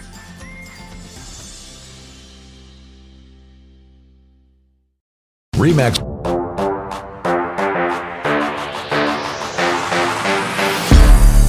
Well, a 15-yard penalty by Jubber on the pass interference gave the Outlaws great field position. We enter the second quarter of play. It's a field goal score, 3-0 on the Fremont Chevrolet scoreboard. Second down, 7 to go for the Outlaws. Heavy set right side again for Covelo in the gun. Covelo keeps it himself, goes up the middle, and Jubber's immediately there after a help of Tigers. Will maybe give them 3, maybe 2. And it's going to be third down for the Outlaws. Second quarter of play here. 3-0 on the Fremont Chevrolet scoreboard. Right now, Wolverines are up on Douglas 7-0. Third down and 5 to go for the Outlaws here, though. Ball is at the 16-yard line. Allard is calling the play. And the Outlaws are going to have a spread formation. 5 receivers set here. As Allard is all by himself, checks the sideline as Coach Hastings communicates it. Allard in the gun. Snap, looks, has to scramble, and he's going to be taken down on the sack. Cody West on the sack, and that will make it fourth down. It's going to be a loss of 3 on the sack. You see it on your Gambles replay, and Morales now going to line up for another field goal here. Right now, this is about a 36-yard field goal. They'll officially say 35 for Morales. Again, his longest is 49. 35 straight dead center as the laces were in, and this is going to be short. The laces were showing in front of Morales. Allard couldn't get that in time. As let's just see if we can see those laces on that replay. And yeah, you can. The laces right where Morales was kicking. And it's going to be first down for the Tigers at the 20-yard line. So I have to reset the chains here. So again, that was a 35-yard field goal attempt. Makes them 5 of 7 on the season. First and 10. Tigers spread things out. 1 receiver each side. Hollinshead in the gun. Johnson Baker, the man in motion, as Baker tries to make a move and might get a short one here. And it will be second down and about 10 to go. Let's see where they spot this. They do give him a yard. As substitutions come in here. Larvey, Moffitt are the ones who come in for the Tigers on a second down and 9. They'll make this formation tight. Jubber and Moffitt, the receivers. A-back is Johnson Baker and Velarde. In the gun is Hollinshead. Pitches it out to the right side. Larvey's got some room. And a flag will come in. And 2 flags come in. One from the white hat official, one from the side official. The flag is right now at about the 23-yard line. Right now it would be a gain of 5 based on it, and the Tigers are backing up here. This to make it maybe second and long now based on the Tigers' reaction and the official walking backwards. And, yep, 10-yard penalty. So the third double-digit yard penalty of 2 15-yarders and a 10-yard penalty. So negate that carry. And we stand still 3-0 here on the Fremont Chevrolet scoreboard. Second quarter, clock at 9:36. Ball is now at the 13-yard line. Second down and 20, they say, but I got 17. Hollinshead in the gun. Two receivers set on the left side. Hollinshead will roll out to his left. Looks, continues. Now he's got a deep man. That's Johnson Baker. That's going to be caught. Or no, did they say out of bounds? Though they say he was out of bounds. That's a big reception to the 35-yard line. 22-yard reception from Hollinshead to Johnson Baker. He was sitting wide open. And that's a way to make up that holding call. Actually, it's at the 38-yard line, so that's actually a 25-yard reception. Johnson Baker is the only one of two receivers today. Hollinshead gun set, drops back, looks out to his right side, looks to throw it, overthrows Burton. And it'll be second down and 10. And a lot has happened in the last few seconds here. If you take a look at your Gambles replay, I was just trying to get that out route to Burton. Unfortunately, couldn't get the reception. We are in the second quarter in Douglas. It's still 7-0 Wolverines.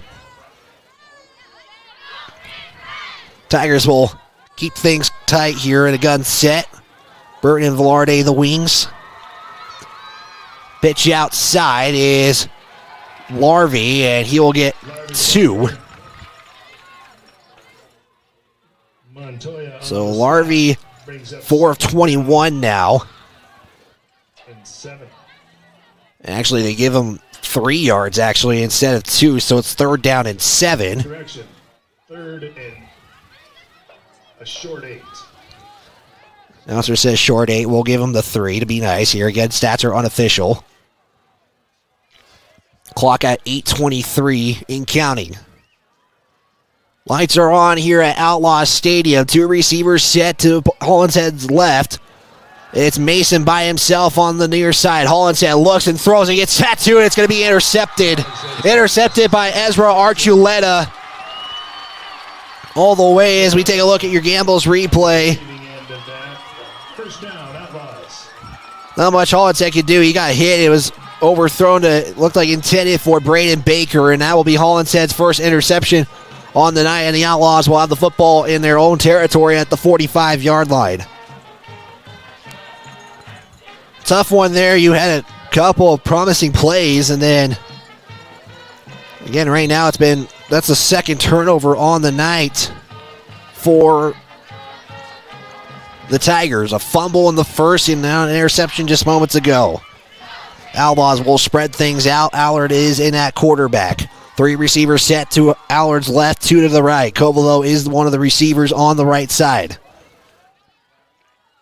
Allard takes the snap, drops, rolls out to his right, looks, continues to go. He's now going to just chuck one up in the air and just throw it away.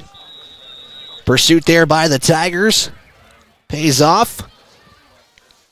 So we'll show you that here in a moment. Mason breaks the edge and force Allard to kind of slow down. That gave a chance for Picker to come in as well. And it's going to be second and 10 now. Allard now 1 of 2 on the day. Same formation. Allard drops, looks to his right. He'll throw it. That's going to be caught, and that's going to be a 8-yard reception. As that is Kramer Kolda on the reception. He's the only receiver on the night for 9 yards. That's going to be third down and a short 2. Then you get to the Lander 45. They're at the Lander 47. And based on the substitutions, we probably are going to see Covelo at quarterback. He is checking the sideline and will bring the play in. So they'll make this formation heavy as Covelo will stand in the gun. Heavy set is to Covelo's left, weak side to the right. 3rd and 2 for the Outlaws. Covelo seeing if the Tigers will jump here, and do we have timeout on the Tigers? I believe we do. And Lander does take the first timeout. We'll take a 30-second timeout. We'll be back after a word from our sponsors. RE/MAX All-Star Realtors are proud to sponsor sports across Fremont County for the 22-23 season. RE/MAX All-Star Realtors was founded in 1991 with the goal of doing real estate in a way that would make our clients' lives as easy and uninterrupted as possible. They've completed many transactions involving residential, commercial, vacant lots, farm and ranch, and investment properties, and can help you with any goal you might have regarding any of these today. RE/MAX All-Star Realtors, 938 West Main Street, Riverton. See them online at remaxriverton.com. Central Bank and Trust is a local bank that is focused on technology.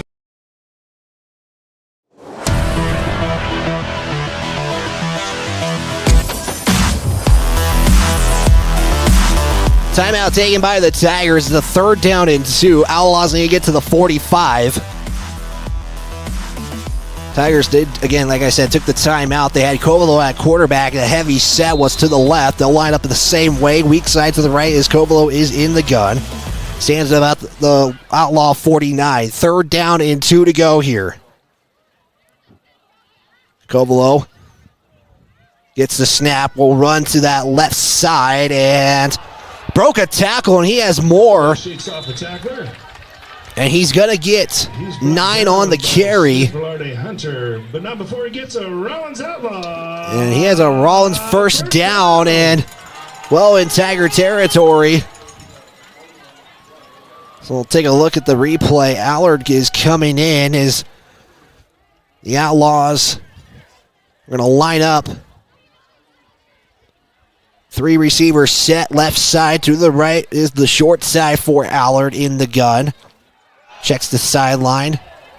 As again, Hastings, head coach of the Outlaws. Tigers sending a blitz. They do. Allard throws. It's complete. And it's going to be a 7-yard reception courtesy to Zachary Kovalo. They're going to spot the ball at the 34. Gain of 6 on the pass. As Kovalo gets the reception for 6. 2nd down and 4 inside the 35 at the 34. Same formation, 2 receivers. Short side of the field on the right side, 3 to the left. Allard will look to the left side, launch one, and that's going to be caught by Morales. Pass complete to Jose Morales. As Jose Morales has a 11-yard play. And he's now the 3rd receiver tonight as Outlaws will pick up the pace. Inside now on the 20 on the red zone. Allard all by himself in the gun again. Takes a snap, looks to the left side, will give it off. That's going to be dropped by Fonseca. Ball's incomplete, intended for Charlie Fonseca. That's just the 2nd incompletion for Allard tonight.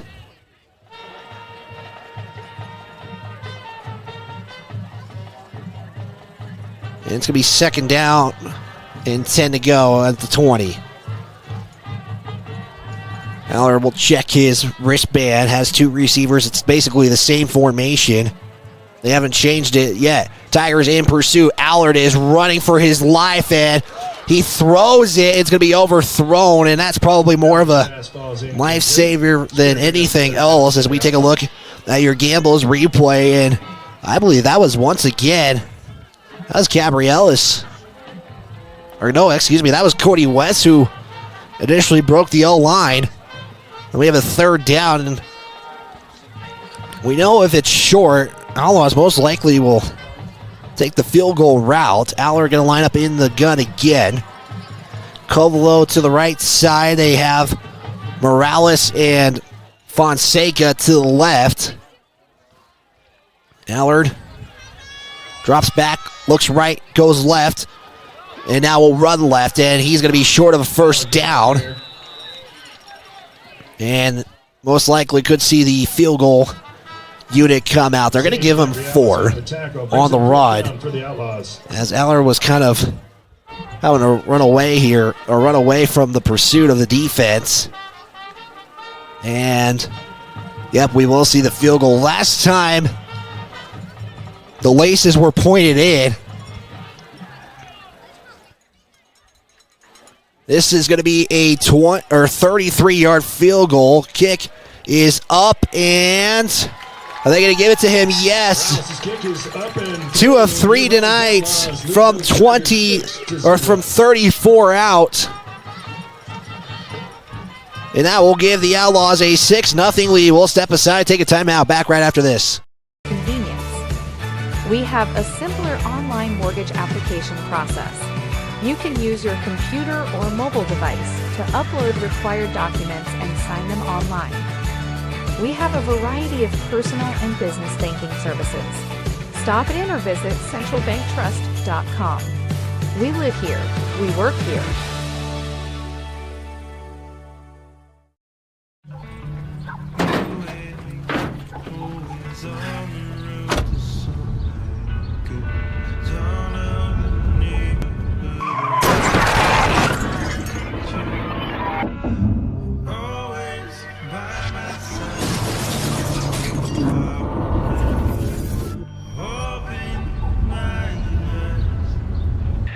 Why do we enforce seatbelt laws? Because in real life, you don't get a second chance. And we are back here on the County 10 Sports Network as well as KOVE 1330 AM 107.7 FM. It was a 34-yard field goal from Morales to give the Outlaws a 6-0 advantage. And you hear it, Rawlins really nice here as Morales is trying to set up the tee here. Only the kickers will just put it on, but Morales has a position. He appears to want it. If you're watching live, let us know where you're watching from tonight. We'll try to give you a shout-out during the broadcast. 6-0, 4:52 to go here as the kickoff is underway. McFadden deep to receive this. This looks returnable. Fielded from the 2-yard line. He's going to go right up the middle, try to find a lane. He'll break one tackle and get tackled at about the 29-yard line, so a good return there. Gives the Tigers set up and leave their best field position of the night at the 29. So again, the Tigers last time out threw an interception. Holland's first interception of the night. Right now, scoring has just been field goals here. At the 29, 1st and 10. Again, about 4:46 to go. That took 6 seconds off the kickoff return. As now we have Parker Burton in the backfield. Holland's has lined up as a wing. 2 receivers set. Burton's going to keep it himself, and we have a flag on the play, and is it illegal formation, or what is going on here? That is something you don't normally see. Illegal procedure, false start against An illegal procedure, they call it against the Tigers. That's the 5th penalty now. Averaging about 10 yards per penalty. They kind of looked like that was a trickery or just a straight keeper from Parker Burton. As they'll do it again here. 2 receivers to the left of Burton. He's going to line up in the gun. He'll keep it himself, go up the middle. And they'll make up about 3 of those 5 penalty yards is Burton. So throwing some trickery here. Burton, the ball carrier, picks up 3 yards. 2nd down and 12, they officially rule it. Baker going to come out of this play. We'll see if they line up Burton again at quarterback or in the Wildcat. They won't. Hollandset will line up in the gun. 2 receivers set to the left, 1 to the right is Jubber. In the backfield is Larvey. Hollandset rolling out to his left, and you got to hurry before he's going to get sacked, and he will be taken down. A loss of a mile. He's going to be taken down at the 12-yard line. It's going to be a loss of 16 for Paxton Hollandset. And that's a tough one, and now you're probably going to run it and get some extra yardage. And we'll see what the Tigers do here. They say it's 3rd and 25. That was a loss of 13 officially. So they'll keep things tight here in the gun. It's Johnson and Burton lined up as the wings. Moffitt and Mason in the receivers. Hollandset is going to throw it. Finds Johnson. Baker Flag is on the play. They're not going to get the first. As it stands right now, they'll be about 7 yards, maybe 6 yards shy. Johnson Baker, penalty on the play. And we got a penalty on the play. And we'll see where the flag is spotted at the 11. Tigers are backing up already. And Youch, another penalty on the Tigers. It's a holding penalty. It's going to be half the distance. And so they're going to rule it half the distance. So they're going to put this ball at the 7-yard line. And so I said third and a mile. And then a country mile.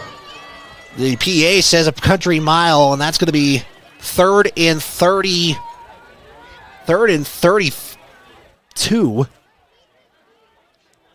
They had the passing play. It was going to be 4th and 6 if the flag didn't come in.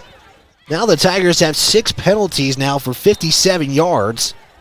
They're making their way out onto the field for the homecoming festivities.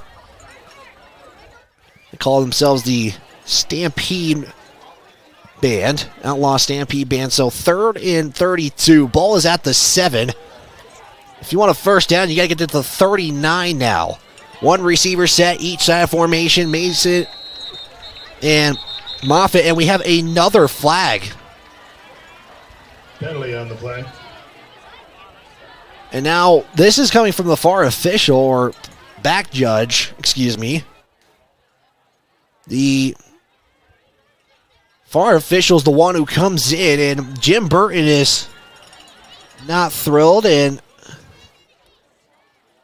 coming to the sideline are each team. A timeout's on the field, but what's the flag? That's what we got to figure out here. Of the Outlaw Day homecoming royalty, if you're able, make your way down. So the official just before the half ends, writing something in his booklet. Royalty. I don't know who took the timeout. Nobody has signaled anything. It's the flag on the play. And so we got discussions, one on each side. Near side official is coming back. 4 officials are now discussing something. I have no idea, because the flag came to the back judge. It stands at the 21. It's 3rd and 32.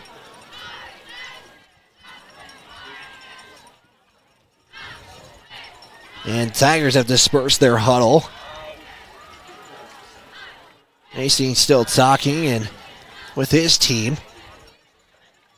And we still have a discussion going. It's now 2 officials, 3. Now they're dispersing, so nothing even comes out of this. So again, I'm not sure what the flag was for. There must have been some warning in some kind. Hollinshead in the gun. He'll drop back, look to Moffitt's side. He's waiting, and he's going to be hit, and Hollinshead just going to get forward, get the yardage he can back, and he's going to have a loss of 2.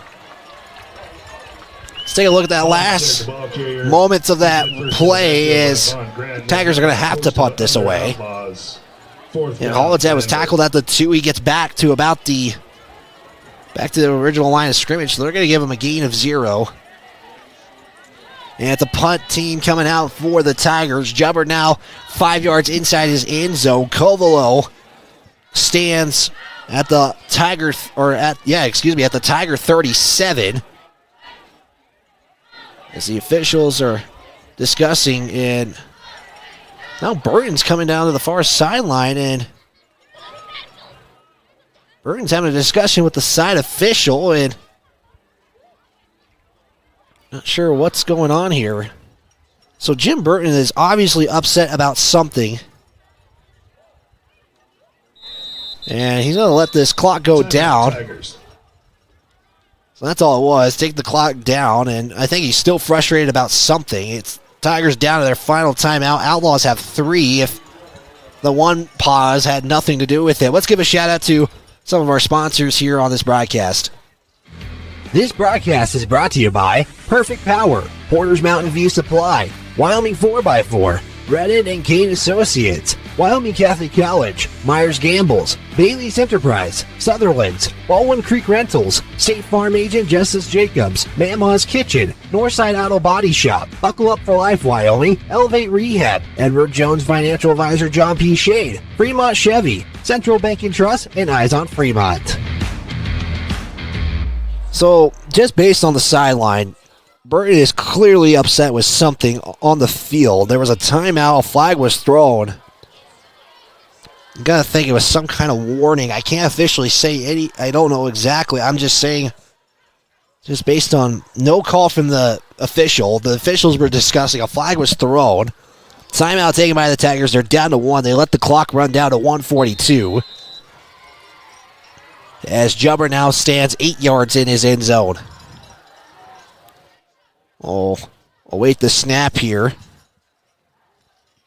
Snap kick is away. This is going to be great field position for the Outlaws as Covelo will field it at the 36-yard line, 1st and 10, as the Tigers had a 3rd and 32 moments ago.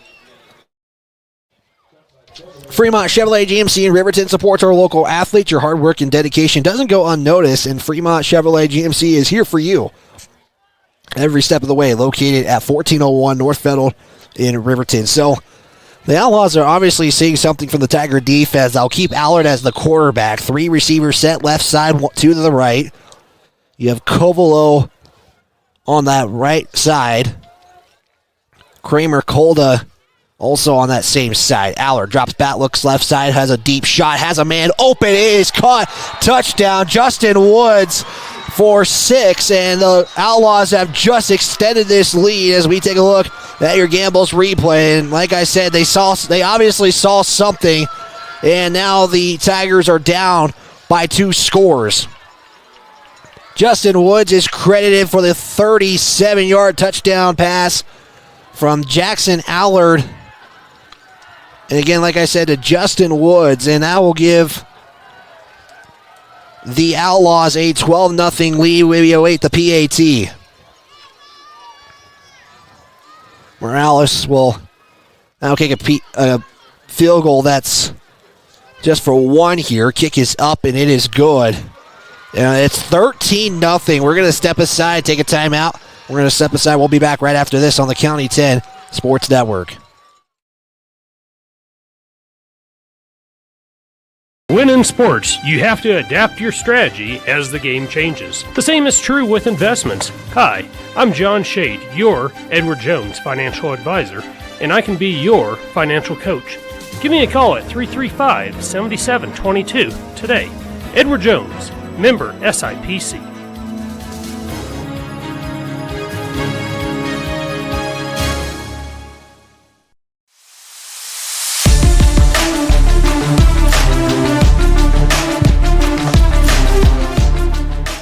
.34, 37-yard touchdown pass from Jackson Allard to Justice Woods.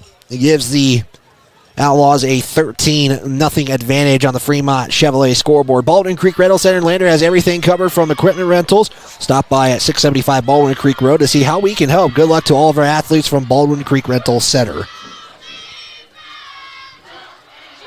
As the Tigers, what was a 1-score game, they had a 3rd and 37, made it to a 4th and 37. Punt went to the 37 of the Tigers, and Outlaws take advantage on a 1-play drive. So the Tigers now have 1 timeout. They have 90 seconds to work with here. Deep to receive is McFadden for the Tigers. Morales will tee it up and check the sideline. Outlaws put the helmets up, and something's gonna have to be changed in this second half that the Tigers want to stay in it. It's gonna be returnable by McFadden. Receives it at the 12-yard line. Gonna go right up the middle, try to make a move, and he will be tackled at the 29 again. And that will be 1st and 10, and we have a whistle, just a stoppage. If you take a look at your Gambles replay, again, 1st and 10 at the 29. We saw this It felt like not long ago. Tigers will have 85 seconds to work with. And as the ball is spotted, like I said, at the 29-yard line, we'll have our Buckle Up for Life halftime show. We'll give our Student of the Week presented by Wyoming Catholic College.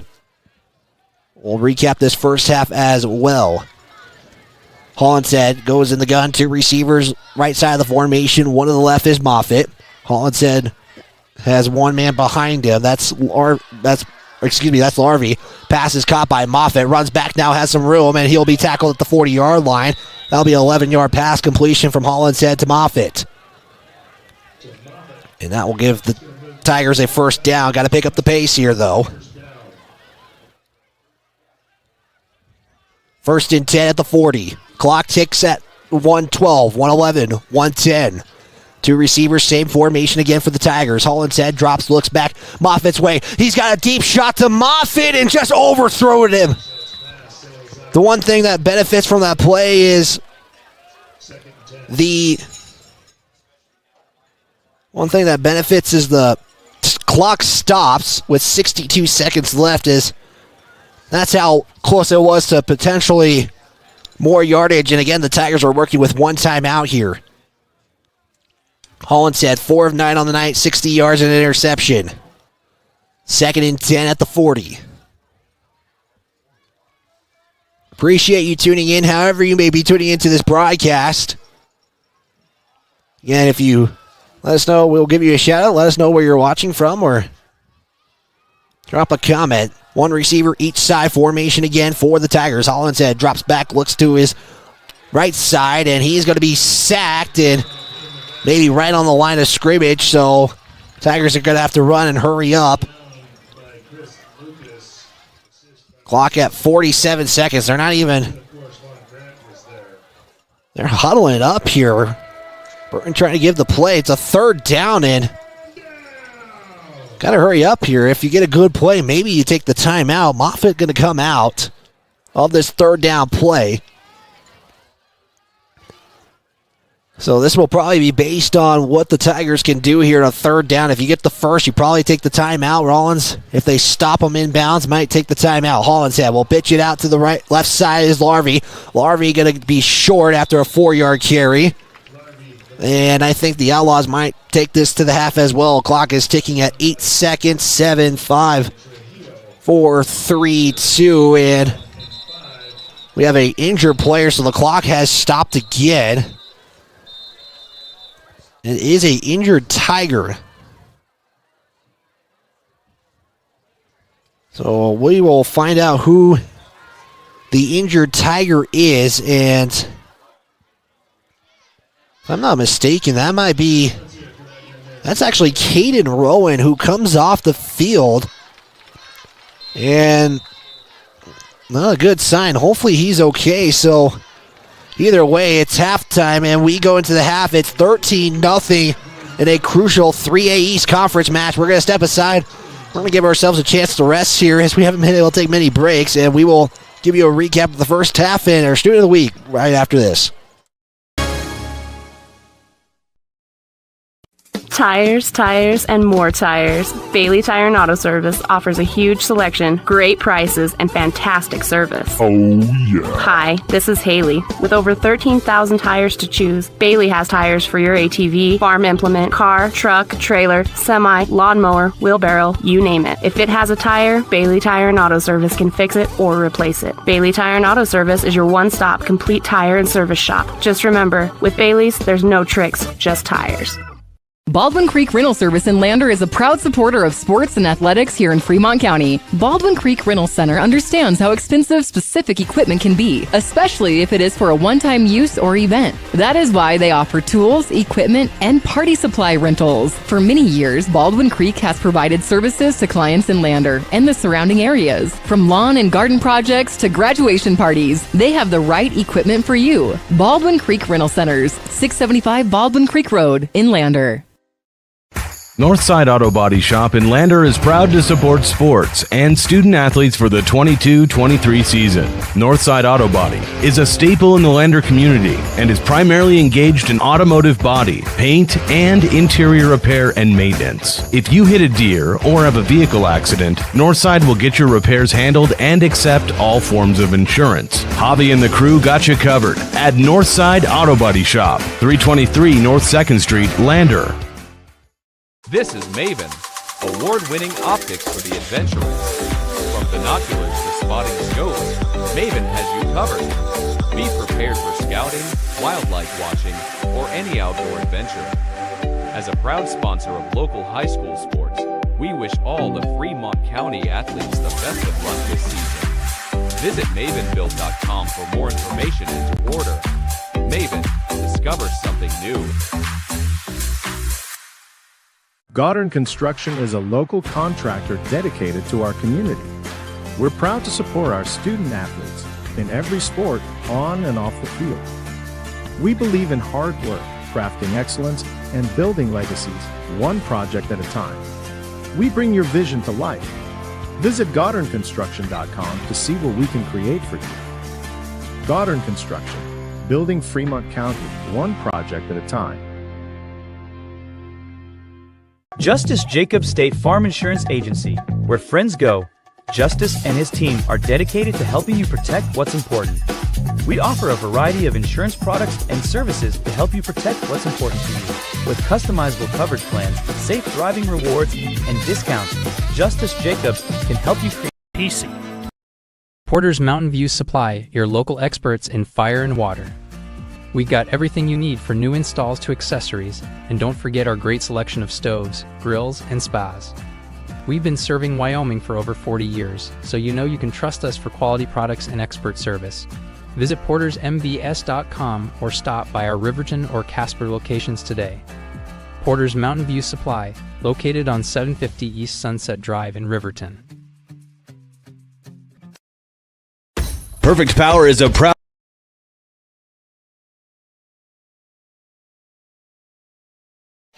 This is the Buckle Up for Life halftime show. It's presented by Buckle Up for Life Wyoming. They are a proud sponsor. Always want to remind you that buckle up so you can stay in the game every time, every ride. Right now, the difference of this game, it's been turnovers and opportunities presented by the Outlaws.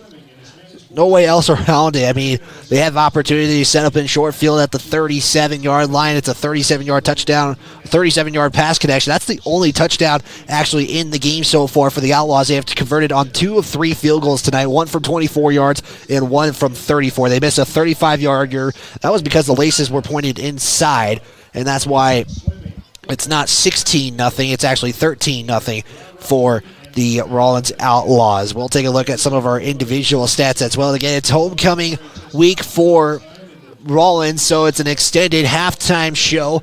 We will give as well as some updates from around the state. We still have our student of the week that we will have to accomplish in this halftime as well, so we'll step aside. We'll get some numbers right after this. Mountain View Supply, your local experts in fire and water. We got everything you need for new installs to accessories, and don't forget our great selection of stoves, grills, and spas. We've been serving Wyoming for over 40 years, so you know you can trust us for quality products and expert service. Visit portersmbs.com or stop by our Riverton or Casper locations today. Porter's Mountain View Supply, located on 750 East Sunset Drive in Riverton. Perfect Power is a proud supporter of athletics and student athletes all across Fremont County. Perfect Power provides services for residential, commercial, and industrial jobs. Darren Hubble, owner and master electrician, has over 30 years of electrical experience. Darren's trustworthy team of professionals can get the job done right. Perfect Power, serving Fremont County and surrounding areas. Stop into 1320 West Main Street, Lander, or give them a call at 307-332-7184. At Eyes on Fremont, we know that good vision is about more than just seeing clearly. That's why we're dedicated to providing expert eye care for the whole family. From children's exams to contacts, LASIK to glaucoma treatment, we're here to help. We accept most insurance plans, and our experienced team will make sure you feel right at home. Schedule an appointment today at 111 South Broadway in Riverton, or give us a call at 307-856-9000. Visit WyomingEyes.net to learn more. How many letters? 5 letters. Just think about, what am I doing right now? Smile. Smile? Uh-huh. This is so easy.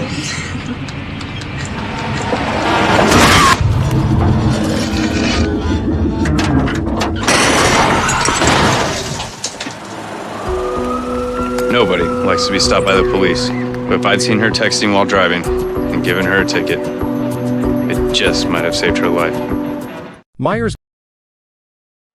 We are back here on the Buckle Up for Life halftime show. It's presented by YDOT. Right now, the Tigers trail 13-0 in the contest right now. Again, I want to take a quick look at the standings real quick, and nothing really is officially set, but if you kind of process an elimination here, Buffalo, right now, they have a good shot at making the postseason. Riverton is up on Douglas 10-6 at the moment. It's halftime there in Douglas. Douglas right now is slated as number 3 at 1-1. They potentially could go 1-2.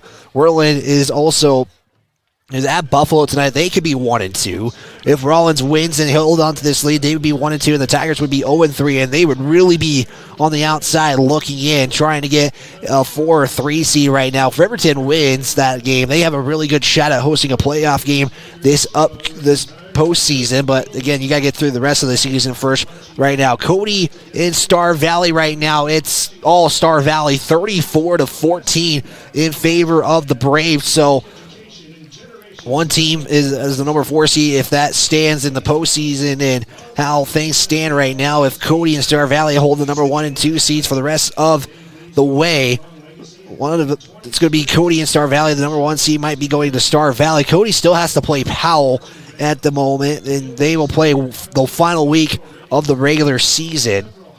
Yeah, Star Valley 35-14 with 5:34 to go in that fourth quarter of play. So let's take a look at some of the numbers here in this first half. Really tell a little bit of this story at the moment. Again, this is a halftime show presented by Buckle Up for Life, Wyoming. Let's take a look at the team stats first, though. The first half stats look like this. Both teams, total play-wise, exactly the same. 23 plays. Right now, the difference is 1 pass and 1 run, one side or the other. Rawlins has ran the ball 15 times. They have passed it 8 times, so it's a 65%, 35% ratio. The Tigers have ran it 14 times, passed it for 9 times. Right now, the Tigers have 2 turnovers on the contest. Rawlins has taken good care of the football. 1 fumble, 1 interception for the Tigers in the contest. Total yardage-wise, Rawlins at 121, Lander at 97, 60 yards passing, 37 on the ground, so something in the passing game right now. They had a big play to Johnson Baker. It worked out. They really have found some separation, sometimes just a couple of overthrown passes as well to Bodie Moffitt. He found some openings as well in the contest. Rawlins has passed it for 72 yards. They have rushed it for 49 yards, and 1 touchdown on the day for this contest. That comes of a 37-yard touchdown pass from Jackson Allard to Woods in the contest, and that's the only score. 2 field goals as well for Morales. He's 2 of 3 on the day. He has a 24-yarder and a 34-yard field goal. He missed a 35-yard field goal, and again, I say that because it was close, but the laces were in, and that's kind of sometimes that affects the kick as well. So that's how things stand at this moment in time. We got about 10 minutes to go right now. It's the band performing for the Outlaws. Taking a look at our YouTube chat, Chris is watching from Casper. He's originally from Rawlins. He's shouting out the Outlaws. Again, if you want to get a shout out, you can chat here on our YouTube page as well as Facebook. In this one, we're going to step aside for another timeout. We're going to give some individual numbers, individual stats in this contest so far. You're tuned in to Fremont County Football, Tiger Football on the County 10 Sports Network. Plus, we have the latest trends in home furnishings. Our mattresses are comfortable and affordable, and our appliances are built to last. Whether you're looking for a new TV, sofa, or refrigerator, we have the perfect finish, style, and function for your home.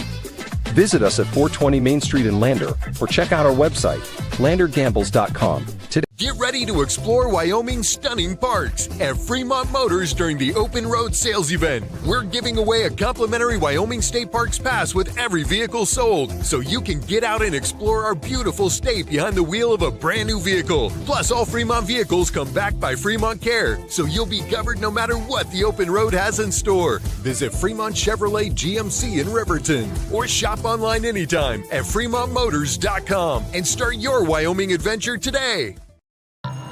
See Allison at lunch today? I'm gonna text her. I'm gonna text Allison. Hey, hold up, Matt's calling me. Hey, we got the food and we're on our way right now. Hey, who's coming, bro? You're the one that needs help.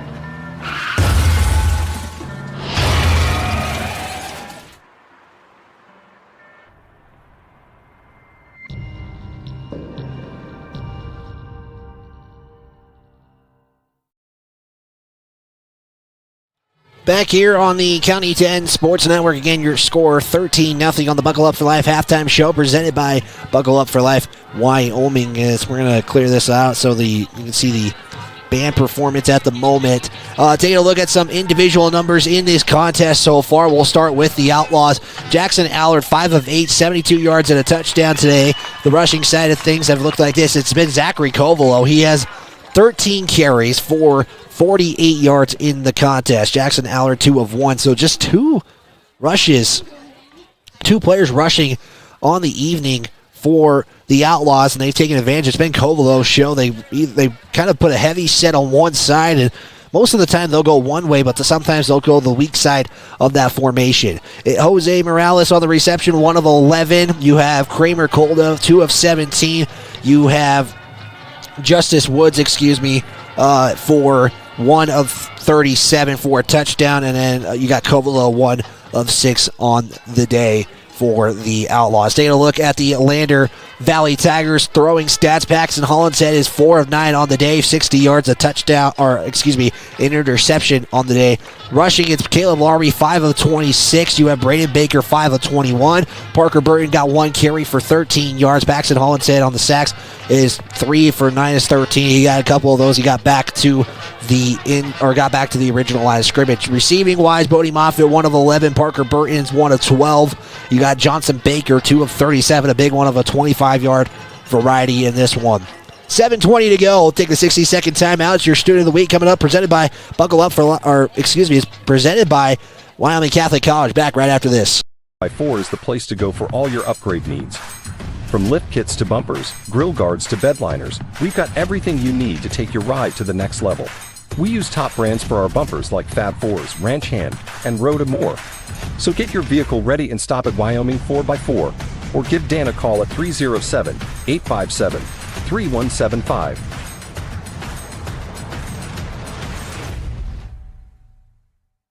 Wyoming Catholic College is a unique institution that offers an immersion in the Western tradition, the beauty and challenges of the wilderness, and the treasures of the Catholic spiritual heritage. Our mission is to provide a unique educational experience that nurtures the body, mind, and spirit. We are proud of our alumni success stories and the learning opportunities we offer through our academic outreach programs. Come and explore our campus in Lander, Wyoming. We continue our Buckle Up for Life halftime show. It's presented by Buckle Up for Life Wyoming. Big thanks to them for the halftime sponsorship this season for both football and basketball. Again, one update. Riverton is up 10-6 at halftime against the Bearcats of Douglas. So it's your Student of the Week now. It's presented by Wyoming Catholic College.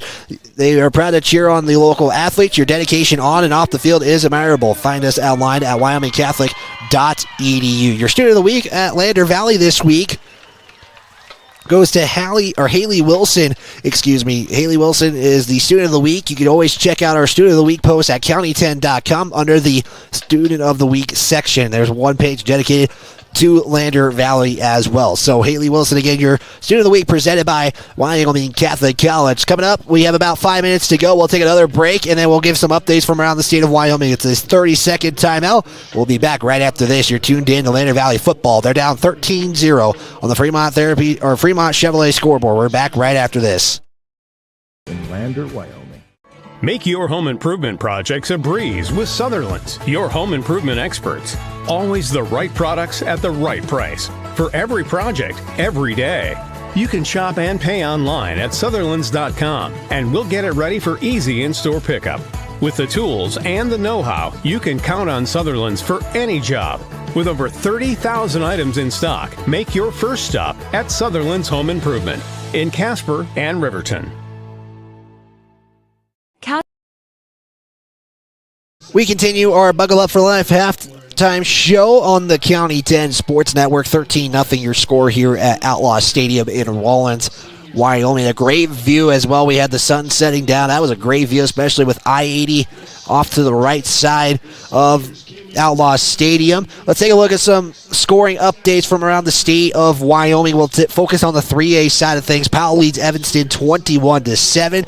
Jackson leads Green River 9-0 in that contest. Buffalo versus Worland just kicked off about 13 minutes ago in their contest, so all 3A teams in action tonight. In the 4A ranks, Sheridan leads Kelly Walsh 42-0 second quarter. Cheyenne East only 4 points up on Cheyenne Central, 14-10 in the second. Also, all the scores are in the second quarter for 4A. Number 4, Detrona County 16-6 over Campbell County at the moment. Thunder Basin leads Laramie 34-6. Rock Springs on Cheyenne South 16-0. Some final scores. Tongue River beat Burns 41-6. Mountain View Cledge Day 36-28 win over number 3 Level. Halftime, Bighorn 41, Newcastle 9. Pinedale is up on Kemmer 23-0 in that contest. Wheatland is up on Upton Sundance 7-0. Torrington and Glenrock kicked about 14 minutes ago. In Class 1A 9-man, Lusk up 13-4 in their contest. Some scores from yesterday. We had 3 Fremont County teams in action in the 9-man ranks. Big Pine defeats Shoshone 26-7. Big Pine Bluffs won 33-6. Winton River defeated Grable 49-0 in the shutout. It's the first shutout of the Buffs by the Cougars since 2008. Note that Wyo Preps put on their website. 66 Matitsi, 10 Sleep 7.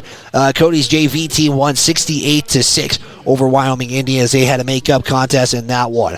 We got about 2:38 to go. Warm-ups as well as got to happen, so we have about 5 minutes left in the halftime intermission. We're going to see if Douglas and Riverton kick off a little bit before us. It seems like they're just ahead of our game at the moment. So with that, we'll step aside. We'll be back right after this on the County 10 Sports Network. County 10 is your Fremont County news leader. We're everywhere. On the web, mobile, social, and on your radio dial, with all the news you need to feel connected. From sports to board meetings and community features, we work hard to bring you all the latest updates you care about. Visit us today at county10.com. County 10, community connected.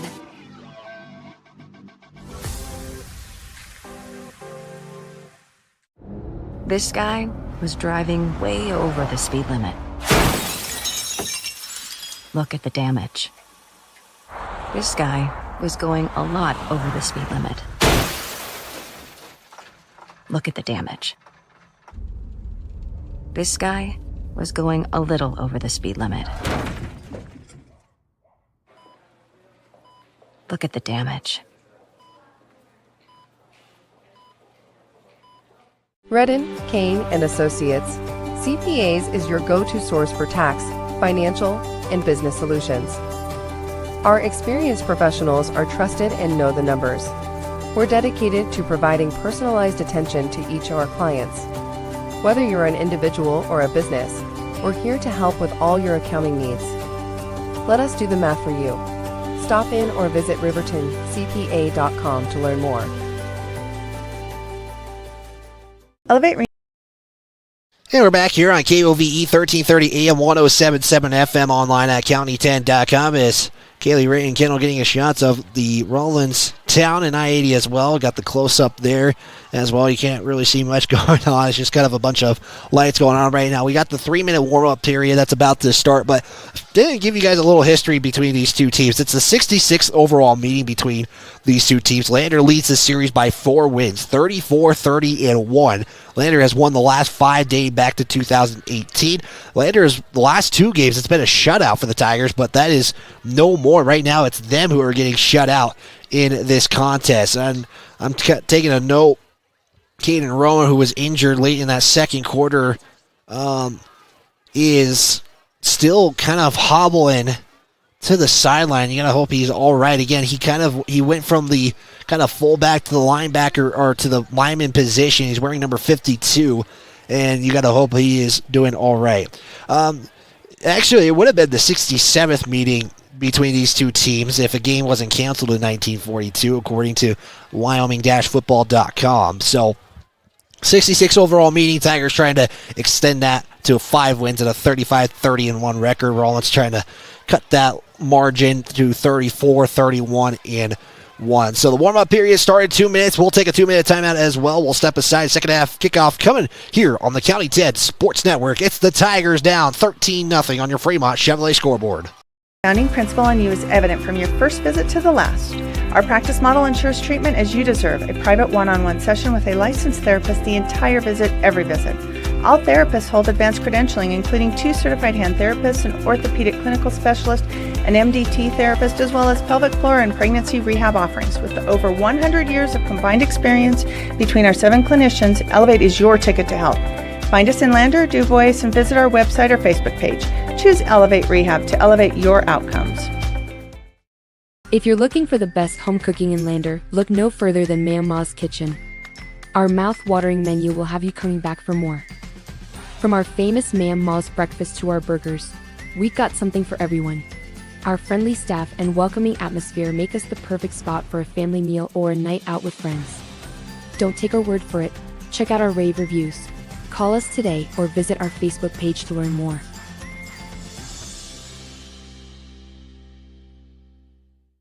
RE/MAX All-Star Realtors are proud to sponsor sports across Fremont County for the 22-23 season. RE/MAX All-Star Realtors was founded in 1991 with the goal of doing real estate in a way that would make our clients' lives as easy and uninterrupted as possible. They've completed many transactions involving residential, commercial, vacant lots, farm and ranch, and investment properties, and can help you with any goal you might have regarding any of these today. RE/MAX All-Star Realtors, 938 West Main Street, Riverton. See them online at remaxriverton.com.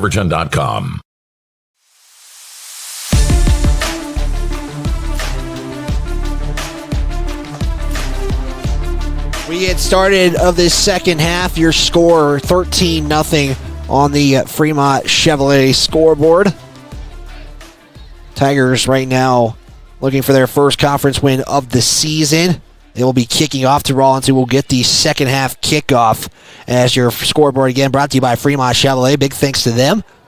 And big thanks to all of our sponsors as well. Again, we want to remind you, Mama's Kitchen can't wait to cheer on our local athletes. Mama's is your go-to breakfast and lunch spot in Lander. Stop by and enjoy all the home goodness at 260 Grandview Drive in Lander. Every touchdown up to 50%, so every touchdown is 10% off on burgers. It's the Touchdown Tiger deal. It's Caleb Andrews to kick it away. Deep to receive for the Outlaws will be Fonseca and Covelo. As Caleb Andrews gets set, kicks it away here in this second half. It'll be fielded by Covelo. We'll try to go up the middle and try to get some blocks by the Outlaws, and he has some room, breaks one, and he's going to be taken down at about the 49. They're going to roll at the 50-yard line. 1st and 10 for the Outlaws. Perfect field position if you couldn't ask for a better return, as Covelo gets it to the 50-yard line, probably dead center on that logo. They'll put it right just the bottom of that logo as you see on your screen. You saw our Gambles replay as well.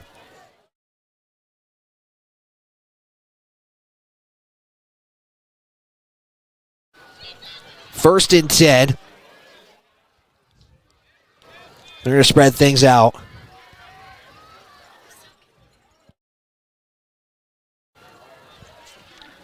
Allard's going to have 3 receivers right side of the formation. Takes the snap, looks to his right, now scrambles, and he's going to have a big carry here. He's going to get to about the 42. Flag flies in. And right now, as it stands, it will be an 8-yard carry for Jackson Allard on the scramble.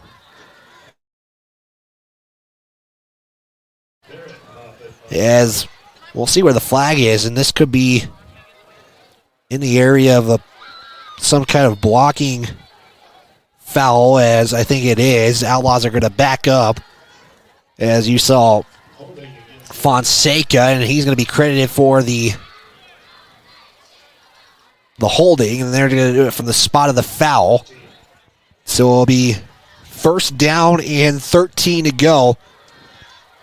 That's the first penalty on the Outlaws. 3 receivers set, 2 on the near side. Here's a throw, and Jubber is going to be not going to be credited for pass interference. That would have been a situation, as maybe we can see just the end of that play, as it was Morales who fell, but Jubber didn't see anything and was all fair game for that play. So it's an incomplete pass, second down, and 13 to go. Ball is spotted at the 47 of Rawlins. Allard in the gun, 3 receivers, right side formation, looks that way. Now we'll throw it. That one's going to be just high. Landon Jones was in the area, but too far off, as we'll take a look at your Gambles replay. Intended there for Kramer Kolda. So Landon Jones thought he had it. And with this formation, too, they're spreading this Tiger defense out. 5 are on the line. It's a 5-3 set for the Tigers defensively. 2 receivers, left side of Allard, 3 to the right. Allard in the gun, takes the snap, drops back, looks. He's looking to the middle, and is that picked by Gabrielis? It is! Did we get just the last part of this? Let's take a look at your Gambles replay. We got just the last second of this. Gabrielis making a diving interception, and put that in the ESPN Top 10 plays. Gabrielis makes the interception, and that's a turnover. A much needed play by the Tigers defensively, and they'll set up shop at the 46 in their own territory. That whole sideline erupted for the Tigers when Gabrielis made that interception. Tigers line up in the gun, run receiver each side of the formation. You have 2 in the back for the Tigers. It's Baker and Larvey. Handoff is to Baker, and he's going to be taken down 2 yards back. So Braden Baker, first carry of the second half, results in a loss of 2. It'll be second down and 12 to go. Clock is at 11:10. Again, we just started this third quarter of play. Douglas and Riverton is ahead, and Douglas just took the lead 13-10 on their game. Again, Riverton fighting for a home playoff game. Tigers trying to keep their playoff chances alive. 2 back set in the gun. 1 receiver each side of the formation. It's Velarde lined up as a wing. Handoff will go to Baker. He'll come to the left side. He'll get back to the original line of scrimmage and make up those 2 yards back. Baker, 7 carries for 21 yards, averages about 3 yards per carry. Right now, the leading runner is 5 of 26 for Caleb Larvey. He averages about 5.2 yards per carry. Third down, 10 to go. I'll actually give him 1, actually, so it's 3rd and 11 for the Tigers. Mason going to come to the left side, wide out. Boffitt going to go to the right side. Hollinshead lines up under center, flex bone, spread. Florida in motion. Hollinshead keeps it. Going to go right up the middle as Larvey, and he's going to be stopped. Didn't even give him a chance, and he probably got right back to the original line of scrimmage as Larvey, and they'll give him a courtesy 1. We'll see where they spot this football. It's going to be at the 46, and looks like they are going to give him no gain on that play, so the Tigers will have to punt it. So they cause a turnover, but the Tigers will have to send it back to the Outlaws. Jumper to punt it deep to receive is Cobolo as the punt is away. As Covelo is going to field it at the 17, makes a move, tries to go inside, and the Tigers will have Covelo stopped at the 25-yard line, and the Rawlins Outlaws will set up 25 yards than their first drive as they got to the 50 on the kickoff return from Covelo. Outlaw are going to be out on the sideline now, so they're going to let Covelo run at quarterback, which means most likely see him run the football here. 1st and 10. Ball's directly at the 25. Going to be on the left hash as they go left to right here on your screen. Heavy formation, left side, Covelo in the gun. They'll put one of the blockers in the backfield on the right side. Covelo keeps it himself, goes up the middle, and a couple of Tigers were ready for that, and it'll be a gain of 2. Zachary Covelo, he's one of 2 ball carriers of the night. 14 carries for 50 yards. It's really been the passing game that's been something that normally don't see between these two teams. Tigers are ranked 11th. Rawlins is 12th in 3A passing. Heavy set left side for Covelo. They'll put one blocker on the right again. Covelo goes to the weak side. And Cabrielis is meeting him there and will take him down after Covelo will finally go to the ground for a 3-yard carry. So the ball will be past the 30-yard line. It's going to be spotted about the 31. 3rd down and 4 to go. We'll see if they put that. Yep, 3rd down and 4. So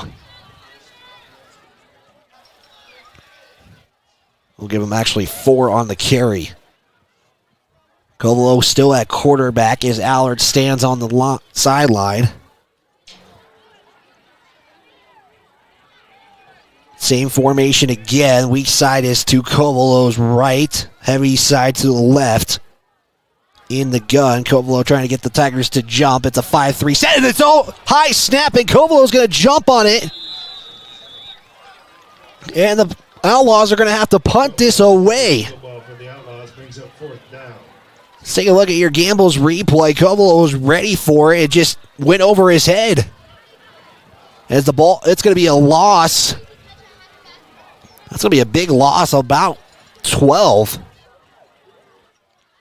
That's the first negative, if you really count it that way. First negative yardage for Covelo tonight. Morales to punt it away. Deep to receive is Moffitt and Burton. This one's going to be a nice punt. Moffitt going to receive it at the 44-yard line. Going to go to the right side. Try to cut in, but a herd of Outlaws are going to be there for the play. So when you take a look at your Gamble's replay, just kind of immediately went to that right side. Tigers will set up shop in Outlaw territory. It's going to be placed about the 46. It will be on the right hash for the Tigers as they are going right to left on your screen for a radio audience as well. Clock at 7:06. Ball they officially spot at the 47. As Hollinshead is trying to get Jubber in here. And we will get set for the Tigers' next drive. So both teams started 3 and out.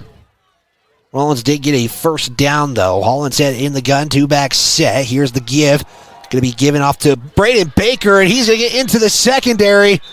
No flags, and the Tigers will have a first down. Gain of 17 on the play. Just got right where he needed to. Broke into the secondary. As Baker will have the best carry for the Tigers tonight for 17 yards. And he's now the leading rusher for the Tigers. 8 of 37. Clock continues to roll. 1st and 10 inside the 30.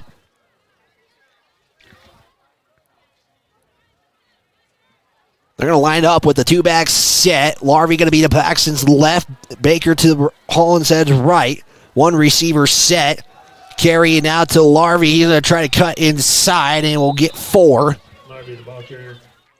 Larvey with the 4-yard carry. It's going to be 2nd down and 6 inside the 25. Again, if the Tigers this big drive here just to try to cut into this lead. You're only down 2 scores. Landon Jones will bring the play in for Hollinshead. They do officially rule it for a 4-yard carry. They actually spot the ball at the 24. Now Baker going to be the Hollinshead left. They're going to put Larvey to the right. Larvey trying to get a message. One receiver set. Landon Jones to the left. Here's the handoff to Larvey up the middle. And they're going to give maybe 5 if they put this at the 20. Right now it stands as a 5-yard carry for Larvey. 3rd down for the Tigers. 3rd and 2 officially. So they just gave him another 4-yard carry. Ball is between the 20 and the 19, so we'll just say 20-yard line as that's where the Outlaws have the scoreboard at. Flexbone formation, spread 1 receiver each side. Hollinshead under center, going to keep it himself, and he should have the first based on where the push went, but the officials are going to maybe say no. Just based on where they're at, they're going to put this at the 18, and that's enough for Paxton Hollinshead to get a first down. First down, Tigers. They put this at the 18-yard line, so he just got enough for the 2 yards to get the first down. And the Tigers are inside the red zone. Much needed drive. 1 receiver each side. Mason comes to the bottom. Jubber to Hollinshead right on the short side. 2 backs set. Hollinshead is looking for Jubber. Now he's going to move, scramble. He's going to throw one, and Hunter Velarde's right there, and I think the Outlaws got it inbounds. What the officials say? Yes, interception by Paxton Hollinshead. Trying to see who got the interception on the play, and that is Kramer Kolda with the interception. And wait, did they just rule it incomplete?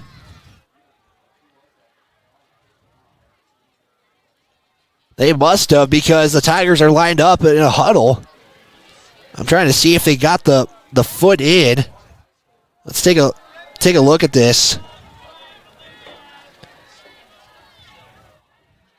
Really can't see it there. 2nd and 10 for Hollinshead and the Tigers. He'll give it to Baker as he's going to go to the left side.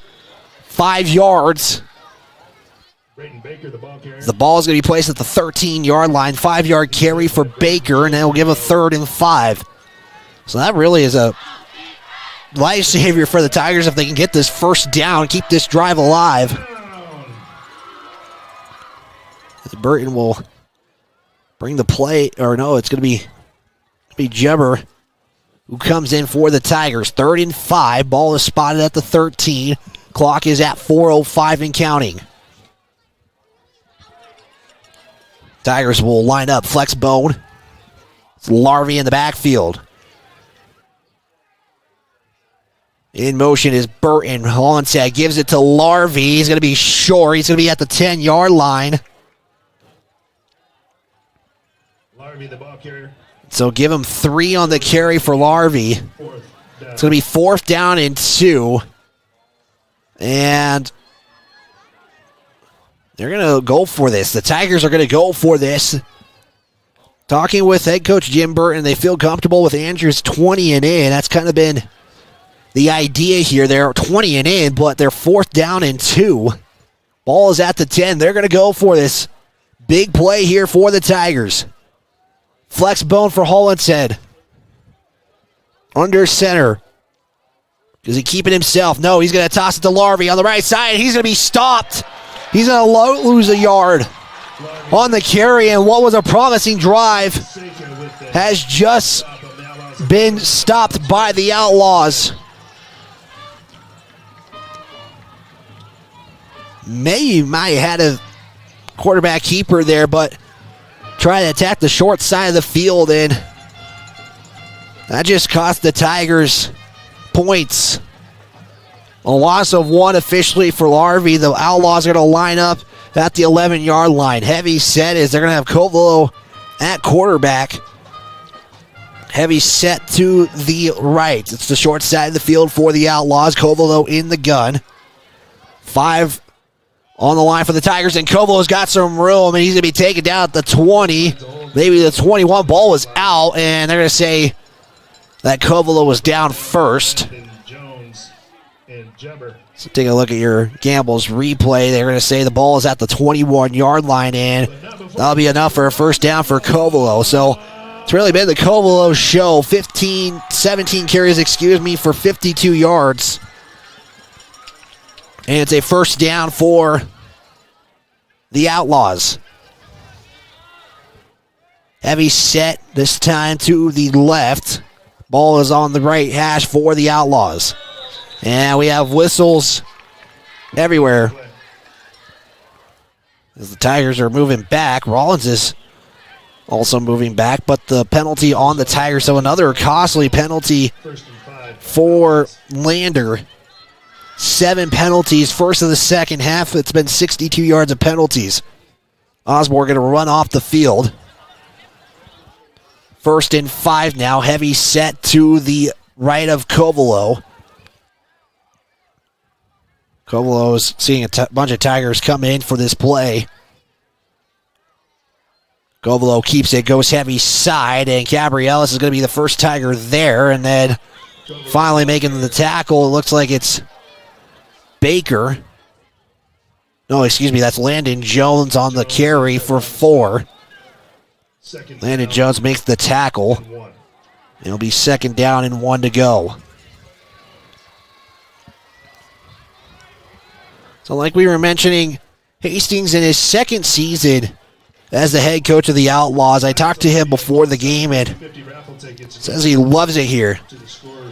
He says it's been really good for the team. It's been good for his family. He's excited to be here, and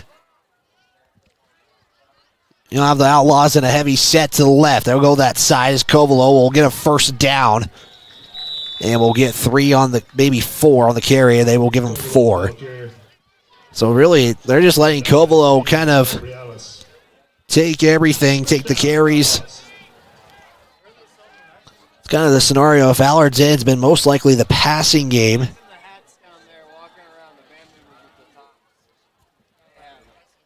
It'll be 1st and 10 at the 34. Somebody was just talking about bamboos for a second there, as you probably heard it on the County 10 Sports Network. Heavy set will go to the left this time for Covelo. Takes a snap, hesitates, goes to the weak side, and he'll be tackled for a gain of 4. 18 carries, make it actually 20 carries for 64 yards on the night. And the Outlaws have a 2nd down and 6. Clock continues to roll. We are in the final 30 seconds of this quarter. So the final 12 minutes are about to come. It's 13-0. The Outlaws will run one more play here. Heavy set to the right now of Covelo. Takes a snap, goes that side. And he's going to be tugged on the jersey and then pulled down for another 4 yards. And that will probably do it here in the 3rd. 3, 2, 1. And just like that, the final 12. He's on the way. The Tigers needing a win. Both teams needing a win. The Outlaws, though, control the game right now. They're leading 13-0. Driving down the field. We'll step aside. 60-second timeout after a word from our sponsors. For the 22-23 season, RE/MAX All-Star Realtors was founded in 1991 with the goal of doing real estate in a way that would make our clients' lives as easy and uninterrupted as possible. They've completed many transactions involving residential, commercial, vacant lots, farm and ranch, and investment properties, and can help you with any goal you might have regarding any of these today. RE/MAX All-Star Realtors, 938 West Main Street, Riverton. See them online at remaxriverton.com. Central Bank and Trust is a local bank that is focused on technology and convenience. We have a simpler online mortgage application process. You can use your computer or mobile device to upload required documents and sign them online. We have a variety of personal and business banking services. Stop in or visit centralbanktrust.com. We live here. We work here.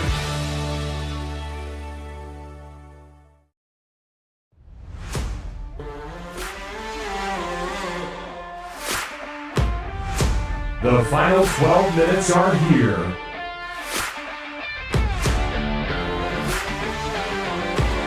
Who will come out on top? Find out here on County10.com.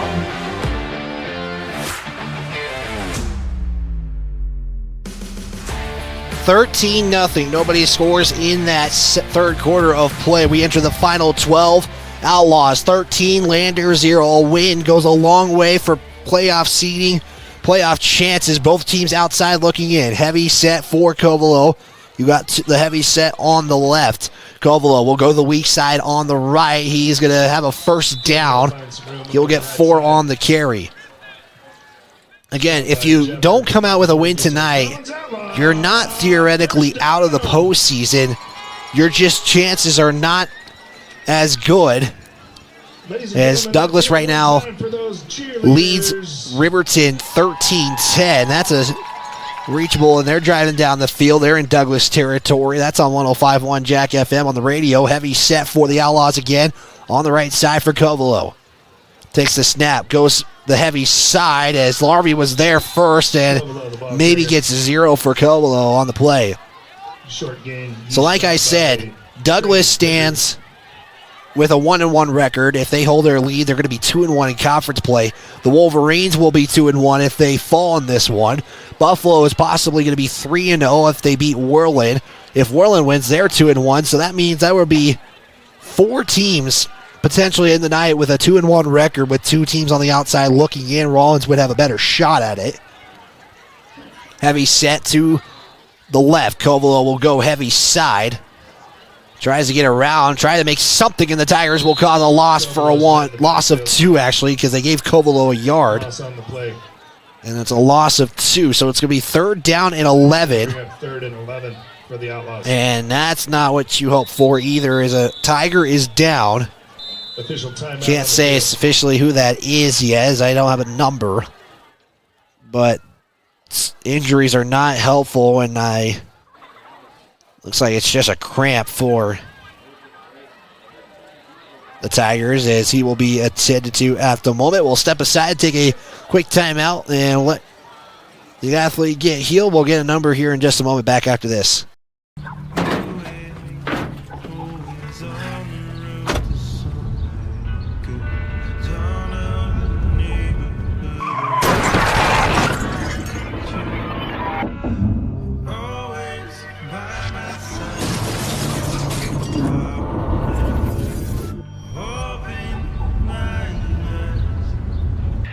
Why do we enforce seatbelt laws? Because in real life, you don't get a second chance.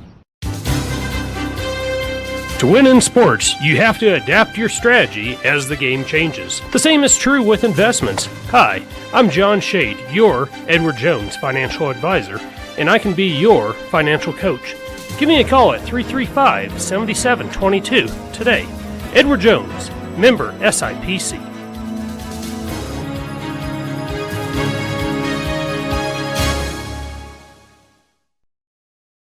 Tires, and more tires. Bailey Tire and Auto Service offers a huge selection, great prices, and fantastic service. Oh, yeah. Hi, this is Haley. With over 13,000 tires to choose, Bailey has tires for your ATV, farm implement, car, truck, trailer, semi, lawnmower, wheelbarrow, you name it. If it has a tire, Bailey Tire and Auto Service can fix it or replace it. Bailey Tire and Auto Service is your one-stop complete tire and service shop. Just remember, with Bailey's, there's no tricks, just tires.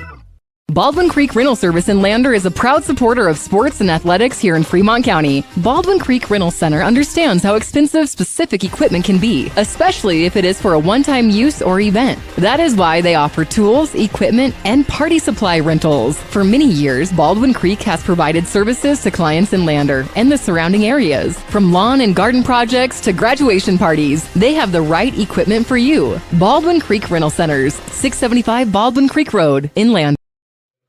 Back here on the County 10 Sports Network, that's Cabrielis who was being attended to, and based on the way they were doing things, it looked like it was a cramp, and coaches were trying to stretch things out, and they'll bring back Jackson Allard into the game. It's going to be a spread formation. 2 receivers to the far side, 3 to the left of Allard in the shotgun all alone. Allard will take the snap, drop back, looks. He's going to look to the left side. That's going to be caught by Morales. He'll be short of a first down, though, as that was 3rd and 11. That's maybe 6 on the reception, as that's Allard's fourth pass in the second half. That's the first completion as Morales gets a 6-yard completion. Punt team will come out for the Outlaws.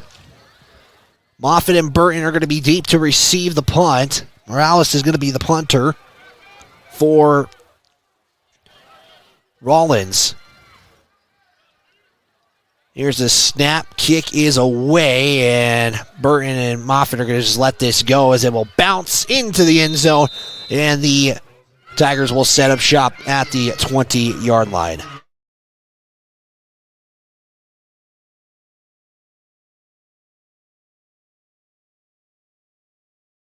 So again, the Tigers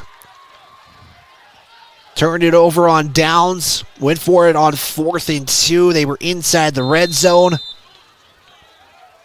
The best chance for points so far, at least for the Tigers in that last drive. Can they put another drive like that? They're going to need 2 of those, and they only got about 9:44 to go in this game. Hollinshead today is 4 of 10, 60 yards and an INT. Gun set for Hollinshead. Pistol set with Larvey in the back. You got Mason and Moffitt lined up as Hollinshead is going to come up under center and keep it himself. And we'll take a 1-yard carry. Take a look at your Gamble's replay. You saw the Tigers just kind of bunch things up. And if that doesn't look familiar, it looks like the tush push from the Philadelphia Eagles on that play, but you only result in a yard. 2nd down. Mason and Moffitt again lined up as the receivers each side of the formation. Hollinshead will go in the gun with one in the backfield. Hollinshead will take the snap, looks that way. He's going to look for Moffitt. As Moffitt, no! He's had a couple of those tonight. As we'll take a look at your Gamble replay, and you feel like one of those is going to have to pay off here. So you see the game cam angle as just goes right through the hands of Moffitt, and like I said, it feels like a couple of times that Hollinshead has gone Moffitt's way. Moffitt's been able to get past the defender. But now if you're Lander, you have a 3rd and 9 here. And the way Rawlins has controlled the game, they'd rather go on the ground if they can through the clock. You need a first down here. 2 receivers to the right of Paxton. Rolling out to his right on the snap. Looks. He will get it. It's caught by Jumper. He'll have a first down for 17. Let's see where they spot this. And how about 18 on the carry, or 18 on the reception? So take a look at your Gamble's replay as Jumper kind of just rustling for the extra yardage. Clock continues, 8:50 to go on a now cold 50-degree night here in Rawlins at Outlaw Stadium. A great stadium. It can seat almost 3,000 people. I think I checked Wyoming-football.com. It said 2,988. Mason got to get on sides here. 2 receivers, this time to the left side of the formation. Jumper to the short side on the right. Hollinshead looks, got to step up. He's continuing to look. He's going to try to break a tackle. He's going to be taken down. Sack on the play as Hollinshead was just trying to keep this play alive. And he's going to lose 5. Nope, they're going to make him say he lost 4. As Hollinshead tried to keep it for as long as possible, and the pocket just collapsed in. It's going to be 2nd down and 14. Ball at the 34. Clock continues. 8 minutes to go. Both teams 3 timeouts left in this half. Tigers, though, going to need to pick up the pace if they want to keep giving themselves a chance. Tight set in the gun. Hollinshead has Larvey in the back. Velarde will go in motion. Fake the toss. Hollinshead continues to look. Throws it. It's going to be caught by Mason, but a flag on the play, though. As it stands, it would be what appears to be maybe 10. As of right now, it would stand as a 10-yard reception from Mason. Flag stands at the 35. And the way this has gone tonight, Lander has had 7 penalties. Rawlins has just had 1. And I think Mason is thinking it's on him. And they talked with the coach, and this looks like it's just going to go against Rawlins. And they do say that. I was listening to the official, and so First down, Tigers. it would be a 15-yard variety. They're going to take the 15 yards because it would be short of the first down. And the Tigers will have a first down at the 49-yard line. So that's a break for the Tigers here tonight. Ball at the 49-yard line. First and 10. Clock at 7:20 and counting. And like I said, you're down 2 scores. If you're the Tigers, you might have to think about some urgency based on how Rawlins has played tonight with in the second half, really keeping things on the ground. Gun set, 2 receivers, right side for Hollinshead. In the gun, takes the snap, drops back, looks down the middle, and it's going to be incomplete, intended there for Parker Burton. Intended for Parker Burton. Second down and 10, so they are going to go through the air this time. At least go through the air on that play. We'll see if they pick that up here. You take a look at your replay. It's presented by Myers Gambles as they were trying to get Burton down the seam. So an incompletion sets up second and 10. Tigers will spread things out here. 2 receivers to the right side of the formation. Hollinshead in the gun. Checks, goes to the far side as Moffitt is the intended receiver. That time it was overthrown. Moffitt didn't have a chance for it. And it will be third down. So I think the Tigers now know the urgency they got to have in this final 6:57 to play here. As Douglas now takes a 19-10 advantage heading into the fourth. Or it's in the fourth quarter either way. Douglas trying to pull off a win, go 2-1 in conference play after falling to Buffalo a week ago, 13-3. Buffalo was taking on Whirlwind. That kicked off about an hour ago. Hollinshead going to line up as a wing. Burton's going to be the quarterback on this keeper. He's going to take it himself. Ball is out, and Rawlins is going to have it, but the whistle blew first. Are they going to say he was down? And they are going to say Burton was down, but either way, it's fourth down, and or are they going to say this is a turnover? They will say turnover for the Tigers. Burton fumbled it, and the Tigers applied a tag, so that's why the play got called dead early, and that's a costly turnover for the Tigers, especially if Rawlins is just going to play keep away here for the final 6:52. They have 47 yards to the end zone. Outlaws have the ball, first and 10. And ladies and gentlemen, get those 50-50 raffle tickets out. As of right now, at quarterback is Kovalo, so as of how it's been tonight, they're going to run the football here. Heavy set to the left of Kovalo. Looked like Rawlins jumped as Kovalo going to be taken down by Bakers, the initial tackler, and it'll be a loss of 2. Stopped in the backfield. So we stayed on that camera. We're going to go back to that same camera on the replay. Loss of 2 for Kovalo. And I think Lander is kind of seeing this now, and they got to realize when he's out there, it's been the running game. 663-0356.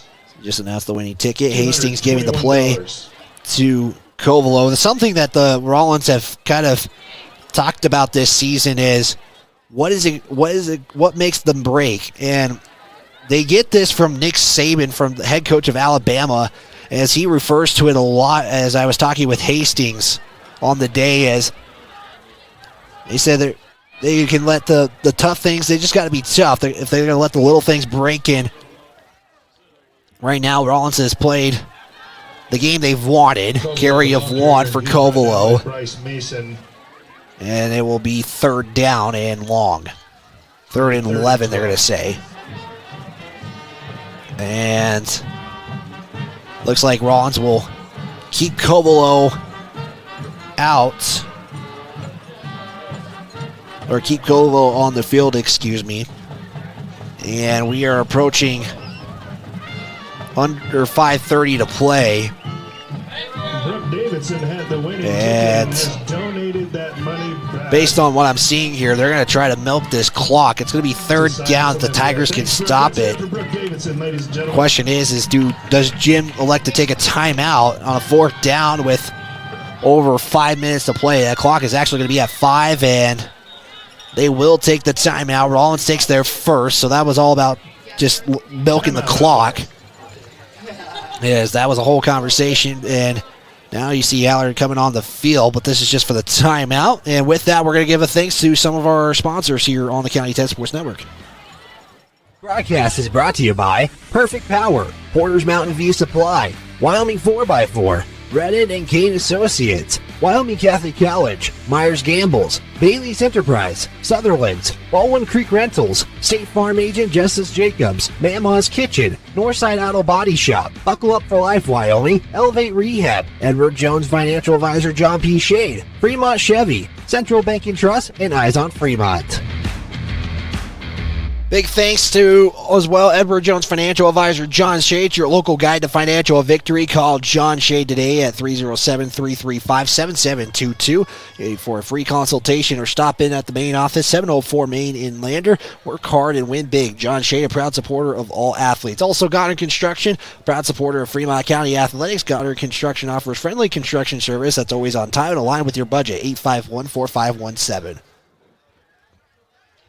3rd down and long. They're going to say 3rd and 12, which the gain on the play before was a gain of 0. Heavy set to the far side of the field. That's the wider side. Covelo in the gun. Heavy set, like I said, to the right side of the formation. They're going to go heavy side as they're going to be tackled. Baker and Larvey on the tackle, and Tigers immediately take a timeout, which they're hoping for a punt here, as the game will be 2 for Covelo. You take the timeout, preserve as much time as possible. Clock is at 4:51. So Tigers now down to their 2 timeouts, and based on this, you got to think they're going to try to go through the air as much as possible if it presents itself. Tonight, offensively, kind of been a slugfest from the defensive game. 145 yards for the Tigers, 150 for the Outlaws. The Outlaws have just taken advantage of some turnovers. They kicked some field goals. They've got 2 of 3 field goals tonight. They're, I believe, well out of field goal range. Again, the longest one for Morales on the season is 49 yards. He did that at Rawlins. So you also got to wonder, too, do the Tigers try to rush this punt and send everybody in?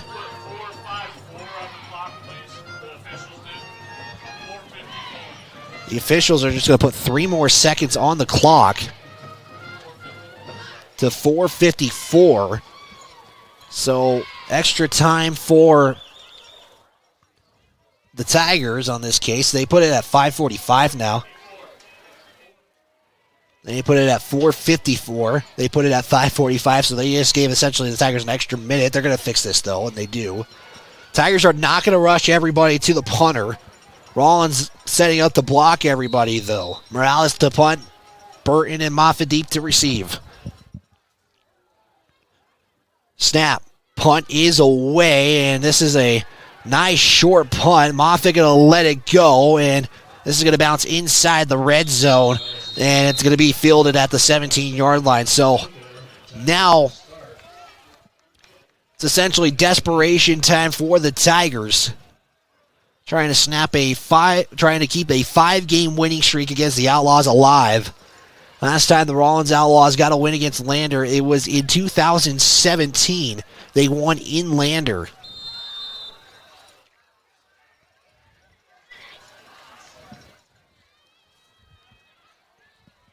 .452 to play. Gun set, 2 receivers, right, left side of the formation. Johnson and Moffitt are those receivers. Jubber on the right on the short side. Rolling out is Hollinshead to that far side, and Hollinshead is going to throw it. It's going to be incomplete, intended for Hunter Velarde, and it will set up a second down and 10 to go. So the incompletions help because of the clock stopping, but it's not going to help when you can't get any yardage on the passing game, as you see that on your Gambles replay. 4:46 to play. Took 6 seconds off the clock. Jubber going to come out. Mason comes in for the Tigers. We will have our Bailey Tire and Auto post-game show after the conclusion of this broadcast. We will get some final numbers. Player of the game interview with head coach Jim Burton. We're going to do it on the phone tonight. As checked with him before this contest. 1 receiver each side. Hollinshead in the gun and the pistol set. Drops back, looks to the far side, rolls out, going to try to scramble as he's going to throw it. So he threw it away. I don't know if that was intended. If it was intended for Velarde. And so, 3rd down and 10, likely to go in the air again are the Tigers. Ball spotted at the 18. Mason going to come off for this play. Jubber will come in. And I think the Tigers, regardless of what happens here, if they're short of the first down, and I think they go for it. You have 2 timeouts left, 4:39 on the clock. You have Moffitt, who's gotten open quite a bit tonight, and right now he's matched up with Fonseca. He's been able to get in the open. He's just had a couple slip through him. Hollinshead going to look to Moffitt's side. Rolls, keeps looking. He's going to throw one for Moffitt. No, that actually just gets thrown away. And it's incomplete, 4th down. So just 3 straight passing plays. And all of them have been incomplete. And it's 4th down. And we'll see what the Tigers do here. Wouldn't be surprised about a punt either. Hollinshead actually staying on the field, so this is go mode. They are going for it here on a 4th down and 10 at the 18-yard line. 4:32 to play here. Need to get to the 38, or the 28, excuse me, for a first down. They are going to go, I believe, they're going to go through the air regardless. 4th and 10, 18-yard line. 2 receivers go to the left. It's Mason to the right. Hollinshead rolling out to his left. Now he's got to scramble, find somebody. He's going to be sacked, and it's going to be a turnover on downs. Costly sack right there. And Rawlins is way deep into Lander territory. It's going to be a loss of 5. Ball is going to be spotted at the 13. 1st and 10. Ball placed on the left hash. And Rawlins can just milk this clock. Lander does have 2 timeouts. Heavy set right of Covelo. In the gun by himself. Covelo takes the strong side. Going to be tackled by Jubber for a 3-yard carry, maybe 4. And like I said, the Outlaws will most likely just run the football from here on out. Clock is at 4:10 and counting. And they will let this clock go for as long as possible. Allard is coming in at quarterback. That's when you see the quarterback change. Covelo will stay in as the receiver, and Outlaws may try to put into this one. 3 receivers to the left, or 3 receivers to the right. Allard actually will keep it himself up the middle, and he is in. Touchdown, Rawlins. And that might have just been the dagger. 19-0. Outlaws lead with a touchdown for the Outlaws from 10 yards out. 19-0. As Allard, when you think he comes in to pass, he will run it up the middle for a score. As the PAT will await here. Kick is up and blocked by Jubber. He went through the line. Yes, let's see if we can get a replay on that. Yikes. Jubber just kind of looked like he kind of did a little hobble, but either way, we're going to take a break here, 60 seconds. We're going to step aside and be back right after this. Northside Auto Body Shop in Lander is proud to support sports and student athletes for the 22-23 season. Northside Auto Body is a staple in the Lander community and is primarily engaged in automotive body, paint, and interior repair and maintenance. If you hit a deer or have a vehicle accident, Northside will get your repairs handled and accept all forms of insurance. Javi and the crew got you covered at Northside Auto Body Shop, 323 North 2nd Street, Lander. This is Maven.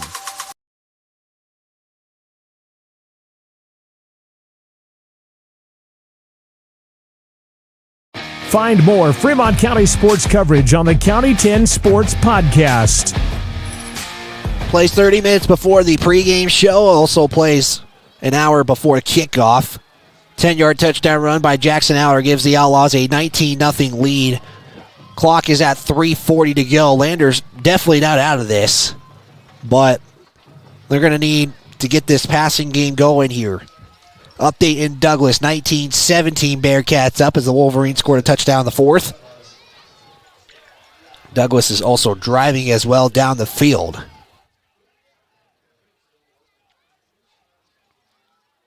Morales is trying to set the football up and put it on the tee. Again, normally you see kickers just kind of put it on, but Morales really wants that football in the position he wants it. He has it on the left side of the kickoff marker. And now you have 3:40 to make up 19 points here as the PAT was blocked as the kick is away. Squib kick going to be fielded there by Parker Burton. Tries to follow some blockers. Going to try to get to the outside. He's going to be tackled at about the 36-yard line. And he's going to get up here and look like he's okay. It looked like he got taken down a little bit awkwardly. And the Tigers will have a 1st and 10. They need 65 yards to the end zone here. Need about a touchdown a minute if you want to come out with a win here if you're Lander, but you got to stop the Rawlins Outlaws and try to cause some chaos here.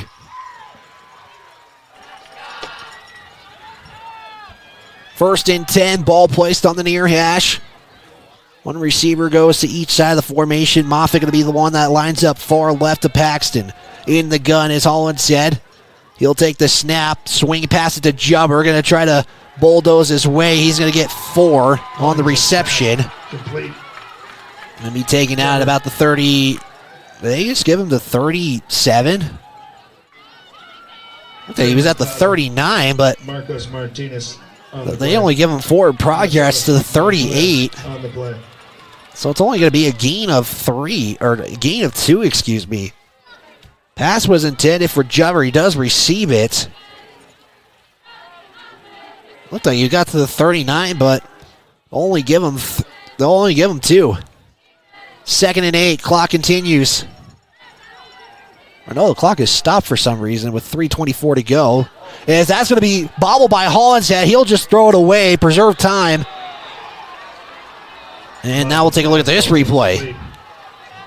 Look, yeah, the clock stopped at 3:24. It never went down. As Hollinshead, nice save to avoid disaster, but made the right read and just throw it away here. 3rd and 8. Jubber will come in.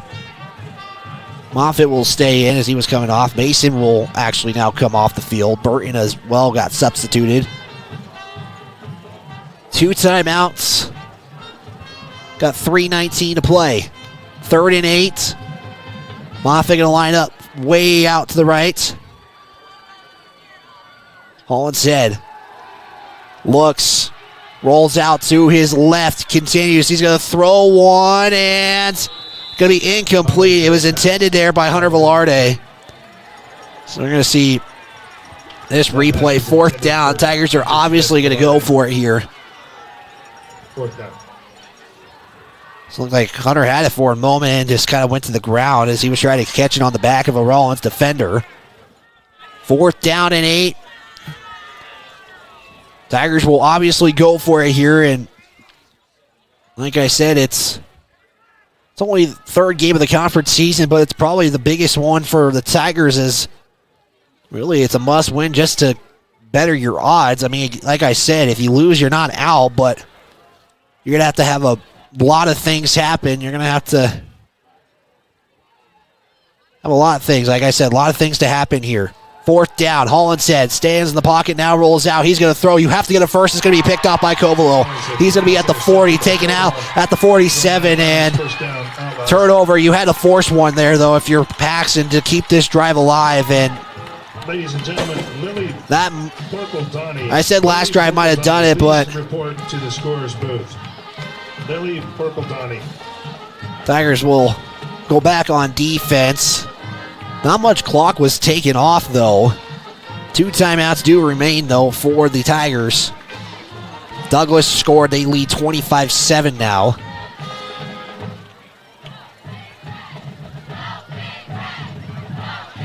As the Outlaws on the verge of snapping a 5-game losing streak against the Tigers, looking for their 3rd win of the season. Heavy set to the right side. Covelo going to go in the gun. The ball is placed at the 38-yard line of Lander territory. Takes the snap, goes to the heavy side as Baker is the initial tackler, and will get tackled as Jubber almost made contact with Harvey, but avoids any disaster. Clock will roll here, and Burton will not use any of his timeouts yet. Carry was for 4. 2nd down, 5 to go, so they give him 5 actually. 20 yards away is Covelo from the 100-yard mark tonight. The Outlaws will set up in a heavy set to the left, of Covelo. He's going to wait for the countdown to start. Countdown starts, takes the snap, goes to that strong side again, trying to get around to the left side, and he's going to have a 1st down and more to the 25. Going to be a gain of 9 on the play. Jones, but not before he got a Rawlins Outlaw. And that gives the Rawlins Outlaws a 1st down out of bounds, though. They'll reset the change, and they'll probably let this clock start counting down again.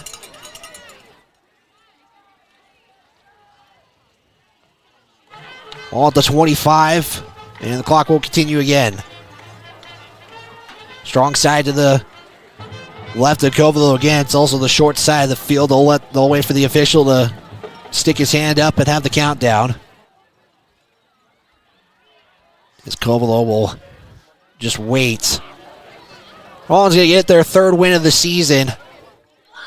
They'll go strong side again, cutting inside. Tigers will make a tackle for about 1 yard. And the Tigers will drop to 0-7 on the season, and timeout will be taken by the Tigers. We'll step aside. We'll take a 60-second. We're going to be back right after this on the County 10 Sports Network. This is Maven, award-winning optics for the adventurous. From binoculars to spotting scopes, Maven has you covered. Be prepared for scouting, wildlife watching, or any outdoor adventure. As a proud sponsor of local high school sports, we wish all the Fremont County athletes the best of luck this season. Visit mavenbuild.com for more information and to order. Maven, discover something new. Goddard Construction is a local contractor dedicated to our community. We're proud to support our student athletes in every sport on and off the field. We believe in hard work, crafting excellence, and building legacies one project at a time. We bring your vision to life. Visit GoddardConstruction.com to see what we can create for you. Goddard Construction, building Fremont County, one project at a time. Read all about the Fremont County Sports Weekend at county10.com. 19-0 timeout was taken by the Tigers. 78 seconds to play. Covelo will line up in the gun. Heavy set to his left. He'll go weak side as all the players pull to that side as Covelo is going to have 5. Covelo, the ball carrier. As finally gets taken down there. And whistle blows, and the Tigers will take another timeout. They're going to be down to they're out of timeouts now. It will be third down. If they make a couple of stops, they'll have the ball. They'll probably just get an extra chance here to make something happen. Again, the Bailey Tire and Auto post-game show is coming up. Also, a big thanks to Justice Jacobs, State Farm. State Farm Justice Jacobs is proud to support Tiger athletes. State Farm, they are there to protect your future. Call today at 307-332-2530. So clock is at 1:06 to go. Tigers are down 3 scores. There's got to take a miracle to get to that point. Outlaws are going to improve to 1-2 in conference play if it stands. They'll improve to 3-4 in the season. We'll get some updates from around the state as well. Douglas continues to lead 25-17. Timeout taken. Covelo in the gun. Heavy set. They're going to go to the right, though, as Covelo will break a tackle, stay in bounds, and have 5 yards.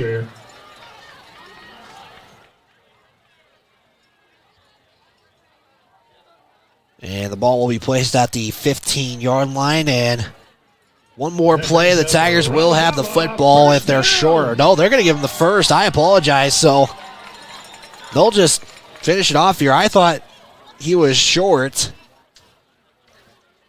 But a first down for Lander, or for Rawlins. And all they have to do is a knee here, and I will do it. And they're lining up in victory formation.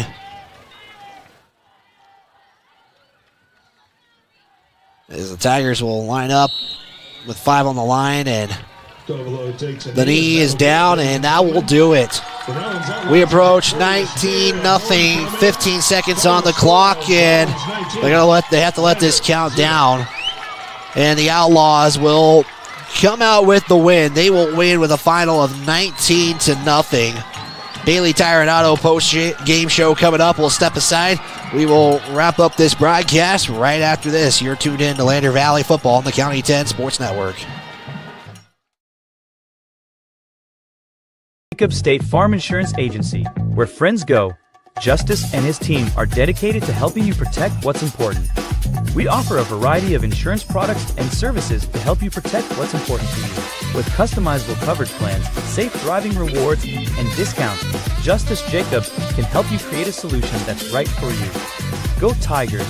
Visit us at 990 Main Street in Lander or online at insuredwy.com. Jacob State Farm Insurance Agency, where friends go. Justice and his team are dedicated to helping you protect what's important. We offer a variety of insurance products and services to help you protect what's important to you. With customizable coverage plans, safe driving rewards, and discounts, Justice Jacobs can help you create a solution that's right for you. Go Tigers! Visit us at 990 Main Street in Lander or online at insuredwy.com. Porter's Mountain View Supply, your local experts in fire and water. We got everything you need for new installs to accessories, and don't forget our great selection of stoves, grills, and spas. We've been serving Wyoming for over 40 years, so you know you can trust us for quality products and expert service. Visit portersmbs.com or stop by our Riverton or Casper locations today. Porter's Mountain View Supply, located on 750 East Sunset Drive in Riverton. Perfect Power is a proud supporter of athletics and student athletes all across Fremont County. Perfect Power provides services for residential, commercial, and industrial jobs. Darren Hubble, owner and master electrician, has over 30 years of electrical experience. Darren's trustworthy team of professionals can get the job done right. Perfect Power, serving Fremont County and surrounding areas. Stop into 1320 West Main Street, Lander, or give them a call at 307-332-7184. At Eyes on Fremont, we know that good vision is about more than just seeing clearly. That's why we're dedicated to providing expert eye care for the whole family. From children's exams to contacts, LASIK to glaucoma treatment, we're here to help. We accept most insurance plans, and our experienced team will make sure you feel right at home. Schedule an appointment today at 111 South Broadway in Riverton, or give us a call at 307-856-9000. Visit WyomingEyes.net to learn more. How many letters? 5 letters. Just think about, what am I doing right now? Smile. Smile? Uh-huh. This is so easy.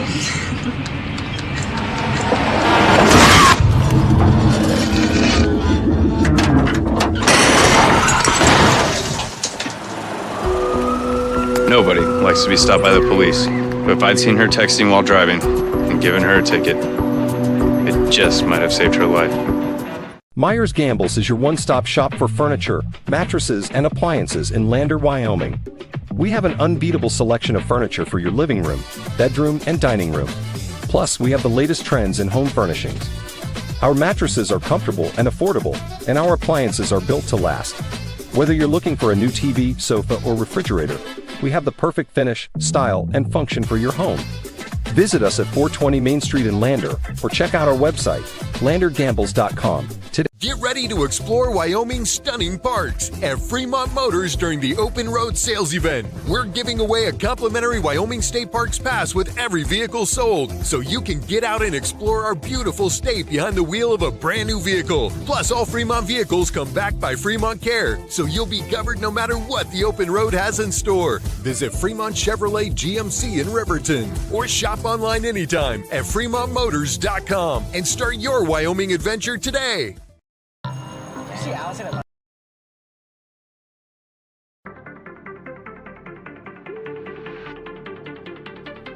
This is the Bailey Tire and Auto postgame show on the County 10 Sports Network.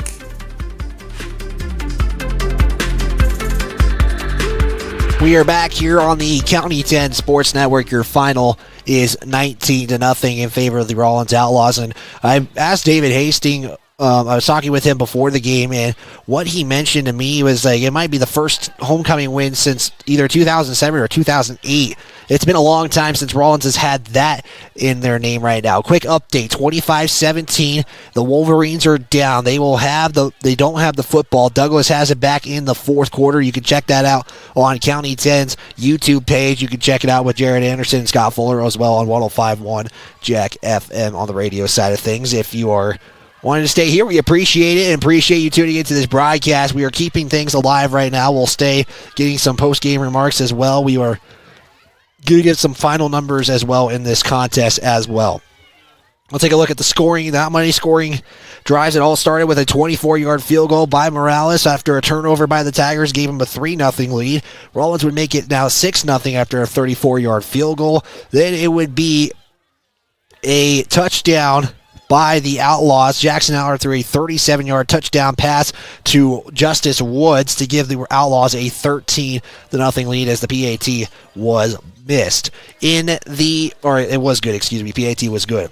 In the fourth quarter, the Outlaws would score on a 10-yard touchdown run by Allard to give the Outlaws the 19-0 victory. The Tigers really kind of depended late, really tried to rally late in the passing game, and unfortunately, that would not be the case. So that's how your scoring breakdown happened. We'll step aside. We will get some final stat numbers here, and we will be back right here on the County 10 Sports Network.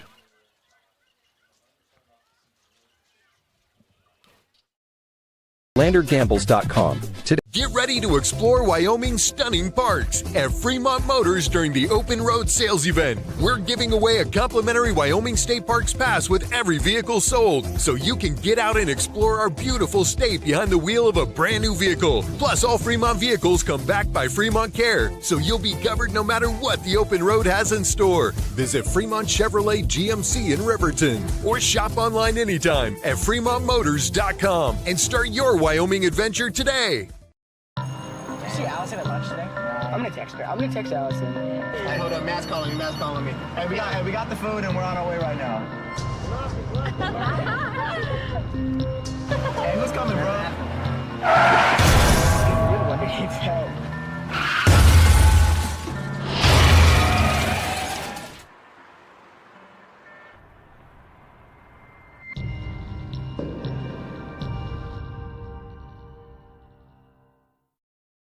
If you're looking for an upgrade to your vehicle, Wyoming 4x4 is the place to go for all your upgrade needs. From lift kits to bumpers, grill guards to bed liners, we've got everything you need to take your ride to the next level. We use top brands for our bumpers like Fab 4s, Ranch Hand, and Road and more. So get your vehicle ready and stop at Wyoming 4x4 or give Dan a call at 307-857-3175.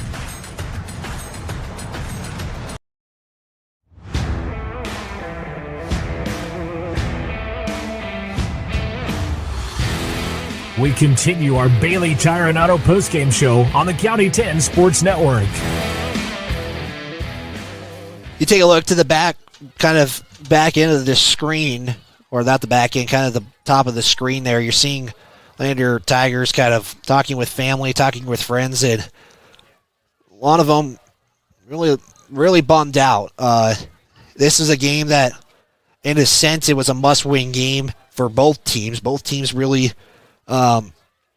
needed a win to just to have their playoff chances a lot better than what it started as of today. Rawlins got that. They're 1-2. They have a better shot making it in. They did lose to Whirlwind in a sense. So get an update in Riverton. I believe it's still 17-25. Douglas up in the contest. Is just heard a phone drop there in the background, but it's still I have 25-17, and that has just become a final.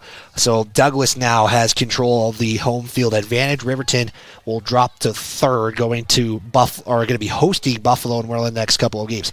Lander is not out of it right now, in a sense, but I'm not going to worry about that and how to tell you guys and explain that. Just know it might be point differential. It comes down to in order to get into the postseason for the Tigers. They are at Whirlwind next week. We'll talk about that more later on in the broadcast. Coming up on the Bailey Tire and Auto post-game show, we're going to go right into our stats here. We're going to have hopefully a post-game interview with head coach Jim Burton. I think he's going to try to communicate with me right now as I see him texting on the sideline, or at least on his phone. Maybe going to try to communicate with me about the post-game remarks. And so I told him I'd give him a heads up on that one, and maybe we can see if we'll do this earlier than expected. But taking a look at some final numbers, let's take a look at the second half stats. The Outlaws ran 25 plays. Lander ran 24. The Outlaws ran 21 rushes, 4 passes. You could take the Tigers 13 passes or 13 rushes, 11 passes. They really were desperate in the final moments of their game, of this game in the contest. The Outlaws would get 62 yards rushing. Tigers 25 rushes, 20 passing yards, led the passing category. No team surpassed 75 yards of total offense in this second half. 68 for the Outlaws, 45 for the Tigers. Outlaws averaged 2.7 yards per play in the second half. The Tigers averaged 1.9 yards, so a tough outing in the second half for the Tigers offensively. We'll take a look at some final numbers, the full slate of numbers. Overall, the Outlaws would run 48 plays, the Tigers 47. It was a 75-25 ratio for the Outlaws. It was a 57-43 ratio for the Tigers. The Outlaws would get 111 yards rushing, 78 yards passing for a total of 189 yards on the night. They would average 3.9 yards per play. The Tigers would have 62 yards rushing, 80 yards passing. So the first time, if I'm not mistaken, that it's been a better passing night for the Tigers than rushing. 142 yards of total offense, 3 yards per play for the Tigers. 2 interceptions and 2 fumbles would be a story as well. The Outlaws only had 1 interception in the contest.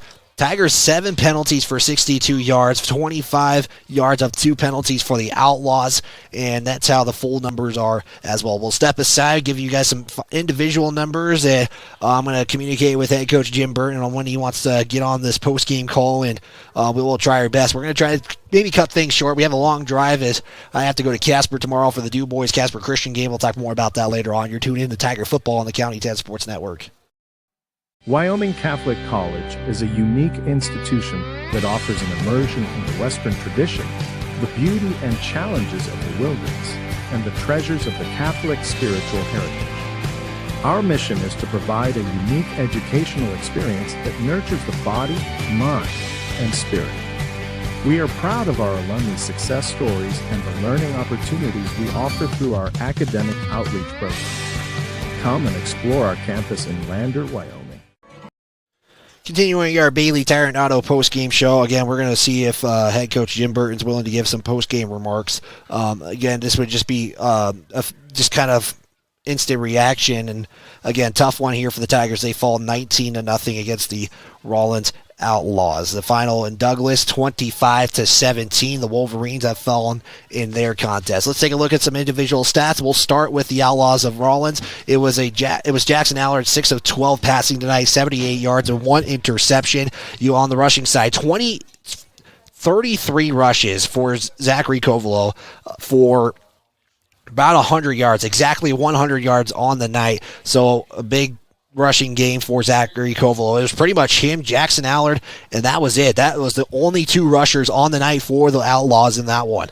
It is Jose Morales, who would go 2 receptions. He would have 17 yards. You had Kramer Cloud, 2 of 17 as well. You also had Kovalo, 1 of 6, and then you had the touchdown to Woods for 37 yards on 1 reception. Again, I am trying to reach out to Jim Burton, head coach of the Tigers, see if he wants to give some post-game remarks, as, again, we're going to try and maybe keep things short here tonight on the contest. That's the individual stats for the Outlaws. Let's take a look at the Tigers. Paxton Hollins had tough passing night, 6 of 20 for 80 yards total, 2 interceptions on the night. One of those was a forced play on a 4th down and a needed conversion. The rushing totals would be Paxton Hollins, who would have 7 of minus 19 yards, most of that coming from sacks. Caleb Larby would have 10 of 36 yards rushing. Braden Baker, 9 of 42. He would have 4.7 yards per play in the contest. For receiving, it would be Bodie Moffitt, 1 for 11. Parker Burton, 1 of 12. You have Joel Jubber for 2 of 20. Johnson Baker would also finish the night, 2 receptions for 37 yards. That's your individual stats from the Lander Valley Tigers. We'll step aside. We'll take another timeout. We're going to probably take a little bit longer of a timeout. We're going to try to reach out here with the head coach Jim Burton. You're tuned in to Tiger Football on the County 10 Sports Network. Make your home improvement projects a breeze with Sutherland's, your home improvement experts. Always the right products at the right price. For every project, every day. You can shop and pay online at Sutherlands.com, and we'll get it ready for easy in-store pickup. With the tools and the know-how, you can count on Sutherlands for any job. With over 30,000 items in stock, make your first stop at Sutherland's Home Improvement in Casper and Riverton. County 10 is your Fremont County news leader. We're everywhere. On the web, mobile, social, and on your radio dial, with all the news you need to feel connected. From sports to board meetings and community features, we work hard to bring you all the latest updates you care about. Visit us today at county10.com. County 10, community connected.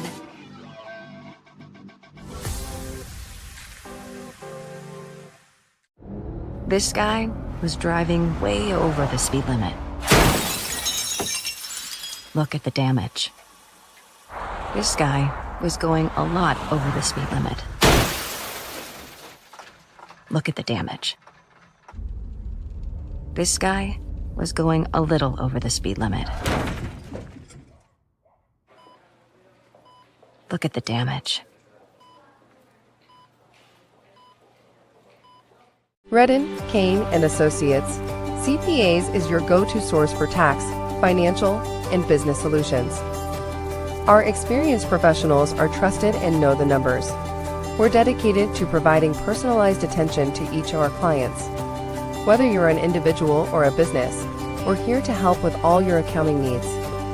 Let us do the math for you. Stop in or visit rivertoncpa.com to learn more. Elevate Rehab's founding principle on you is evident from your first visit to the last. Our practice model ensures treatment as you deserve, a private one-on-one session with a licensed therapist the entire visit, every visit. All therapists hold advanced credentialing, including 2 certified hand therapists, an orthopedic clinical specialist, an MDT therapist, as well as pelvic floor and pregnancy rehab offerings. With over 100 years of combined experience between our 7 clinicians, Elevate is your ticket to help. Find us in Lander, Dubois, and visit our website or Facebook page. Choose Elevate Rehab to elevate your outcomes. If you're looking for the best home cooking in Lander, look no further than Mama's Kitchen. Our mouth-watering menu will have you coming back for more. From our famous Mama's breakfast to our burgers, we got something for everyone. Our friendly staff and welcoming atmosphere make us the perfect spot for a family meal or a night out with friends. Don't take our word for it. Check out our rave reviews. Call us today or visit our Facebook page to learn more.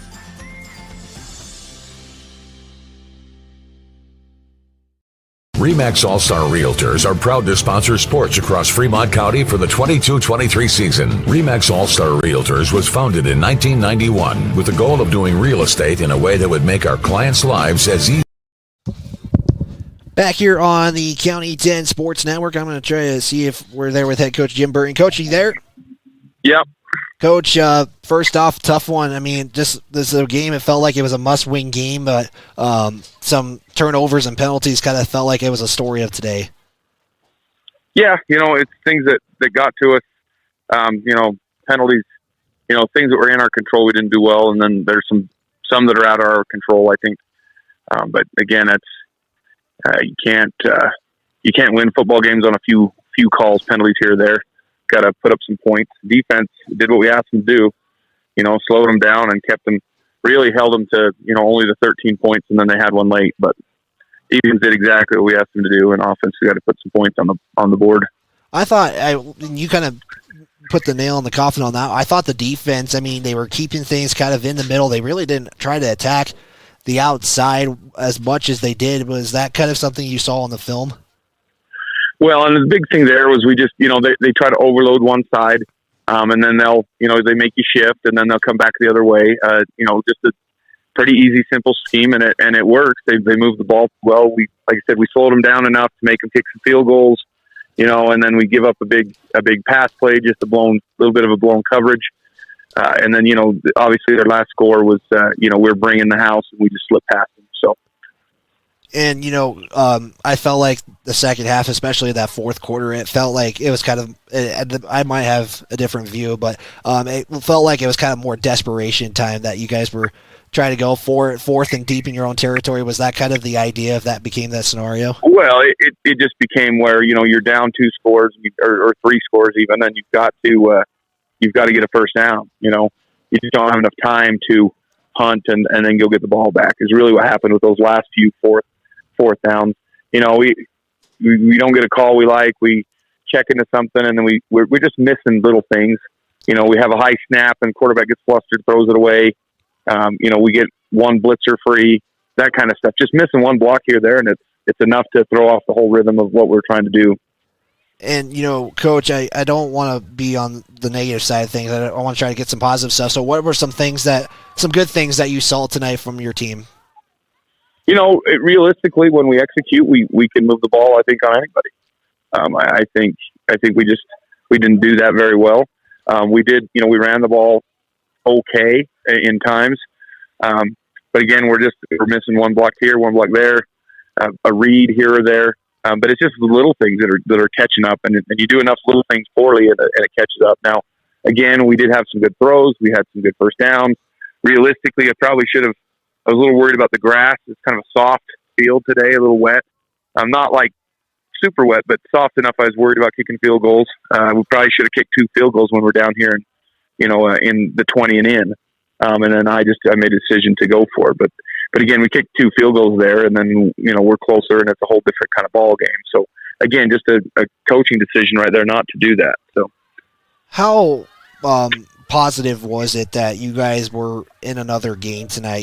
Some of these games have been kind of not in your favor. It's kind of been on a teeter-totter one side the whole way, but to be in it from really the start to finish, how good was that for your team to be able to experience tonight? Like I said, the defense played their behind off, and did what we special defensive alignment for this because of just the way they do things. Asked them to do some different techniques. Kids stepped up and did what we asked on defense. Again, offensively, we just got to find it. But again, very proud that the kids hung in there and didn't quit. Looking into next week, again, you guys are still not mathematically out of anything. Anything can happen, but looking at Worland, kind of what are some things that you are going to hope to carry over to Worland?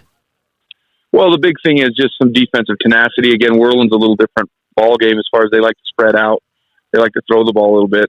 But again, similar matchups that we had this week as far as that goes. Definitely a game we can go in and win, just to get these boys a win and be ready for senior night against Douglas to try to upset somebody. So it's another playoff game. We got to go 1-0, and that's what we've been preaching. That's what we have to do. Well, Coach, I know you got a long trip back to Lander, and I appreciate your time, and we will talk to you next week. All right. See you later. Go Tigers. Hey, Coach Jim Burton. We'll step aside. We'll be back right after this on the County 10 Sports Network. Realtors are proud to sponsor sports across Fremont County for the 22-23 season. RE/MAX All-Star Realtors was founded in 1991 with the goal of doing real estate in a way that would make our clients' lives as easy and uninterrupted as possible. They've completed many transactions involving residential, commercial, vacant lots, farm and ranch, and investment properties, and can help you with any goal you might have regarding any of these today. RE/MAX All-Star Realtors, 938 West Main Street, Riverton. See them online at remaxriverton.com. Central Bank and Trust is a local bank that is focused on technology and convenience. We have a simpler online mortgage application process. You can use your computer or mobile device to upload required documents and sign them online. We have a variety of personal and business banking services. Stop in or visit centralbanktrust.com. We live here. We work here. Going to be wrapping up the broadcast here in Rawlins. Again, your final is 19-0. The Outlaws win the contest. They are now 3-4 on the season. They are 1-2 in conference play, which helps them out as far as playoff opportunities go. Again, Lander will be in Worland next week, but before that, we have to pick a player of the game, and there's quite a few that I can think of who definitely earned the player of the game, especially a couple of seniors in my mind deserved player of the game, and I hate to pick one, and so I think we're gonna pick 2 tonight, just because I feel like both of them have a reason to be named player of the game, and one of those is going to be Joel Jubber for his performance tonight, both offensively and defensively. He got into the passing game, into the air game a little bit, and was able to pull off. He got 20 yards on the night on 2 receptions, but he also made a couple of defensive plays coming from his position and making a couple of plays and blocking field goals. And so he was kind of all over the place tonight. So Joel Jubber will get the first one. The second one tonight I want to give is Bryce Mason. He stood out to me on the defensive side, getting around the edge, and, he might have not been there at the end of things, but he caused enough to create things because everybody was running, the quarterbacks and everybody was running away from him, it felt like, as the night progressed. So Bryce Mason and Joel Jubber are going to earn player of the game tonight, and normally we usually pick one, but I can't do it to myself to pick one. I have to give them both the player of the game tonight. So coming up next for the Tigers, it's a 6 o'clock kickoff. It's in Rawlins, their final road game of this season. It's a 6 o'clock kickoff. I'll have the call on KOVE 1330 AM 107.7 FM as well as county10.com. And we'll have the County 10 Sports Podcast play at 5 if you're interested in tuning into that. The Porter's Tailgate Show will be starting at 5:30 as well. Also, a big thanks to Kaylee Ray and Kendall tonight for all the work that they do on the camera. It's a great job, and we're glad that we're able to provide a multi-camera view, and it's awesome that we are able to make this broadcast as best as we can make it. And thanks to everybody who makes this broadcast possible, you guys for tuning in, the sponsors who make this all possible, County 10 for all they have done to make this sports program all possible. So with that, we are going to wrap things up here in Rawlins, and tomorrow we are having we're going to give you guys a bonus game of the week presented by Eyes on Fremont. It's going to be in Casper. It will be Dubois taking on Casper Christian. That's a 12 o'clock kickoff. Jared Anderson will be on there. I will be making my way over to Casper as well tomorrow to bring coverage of that game as well. So, more football coming tomorrow on a Saturday at noon. We'll be there. Dubois versus Casper Christian, and really a game as well. Dubois, both teams needing a win. Casper Christian is really on the outside looking in. Dubois, as of right now, is in the top 4 in the South Conference, but has some work to do to stay alive in the postseason, as Encampment and Little Snake River are playing this week as well.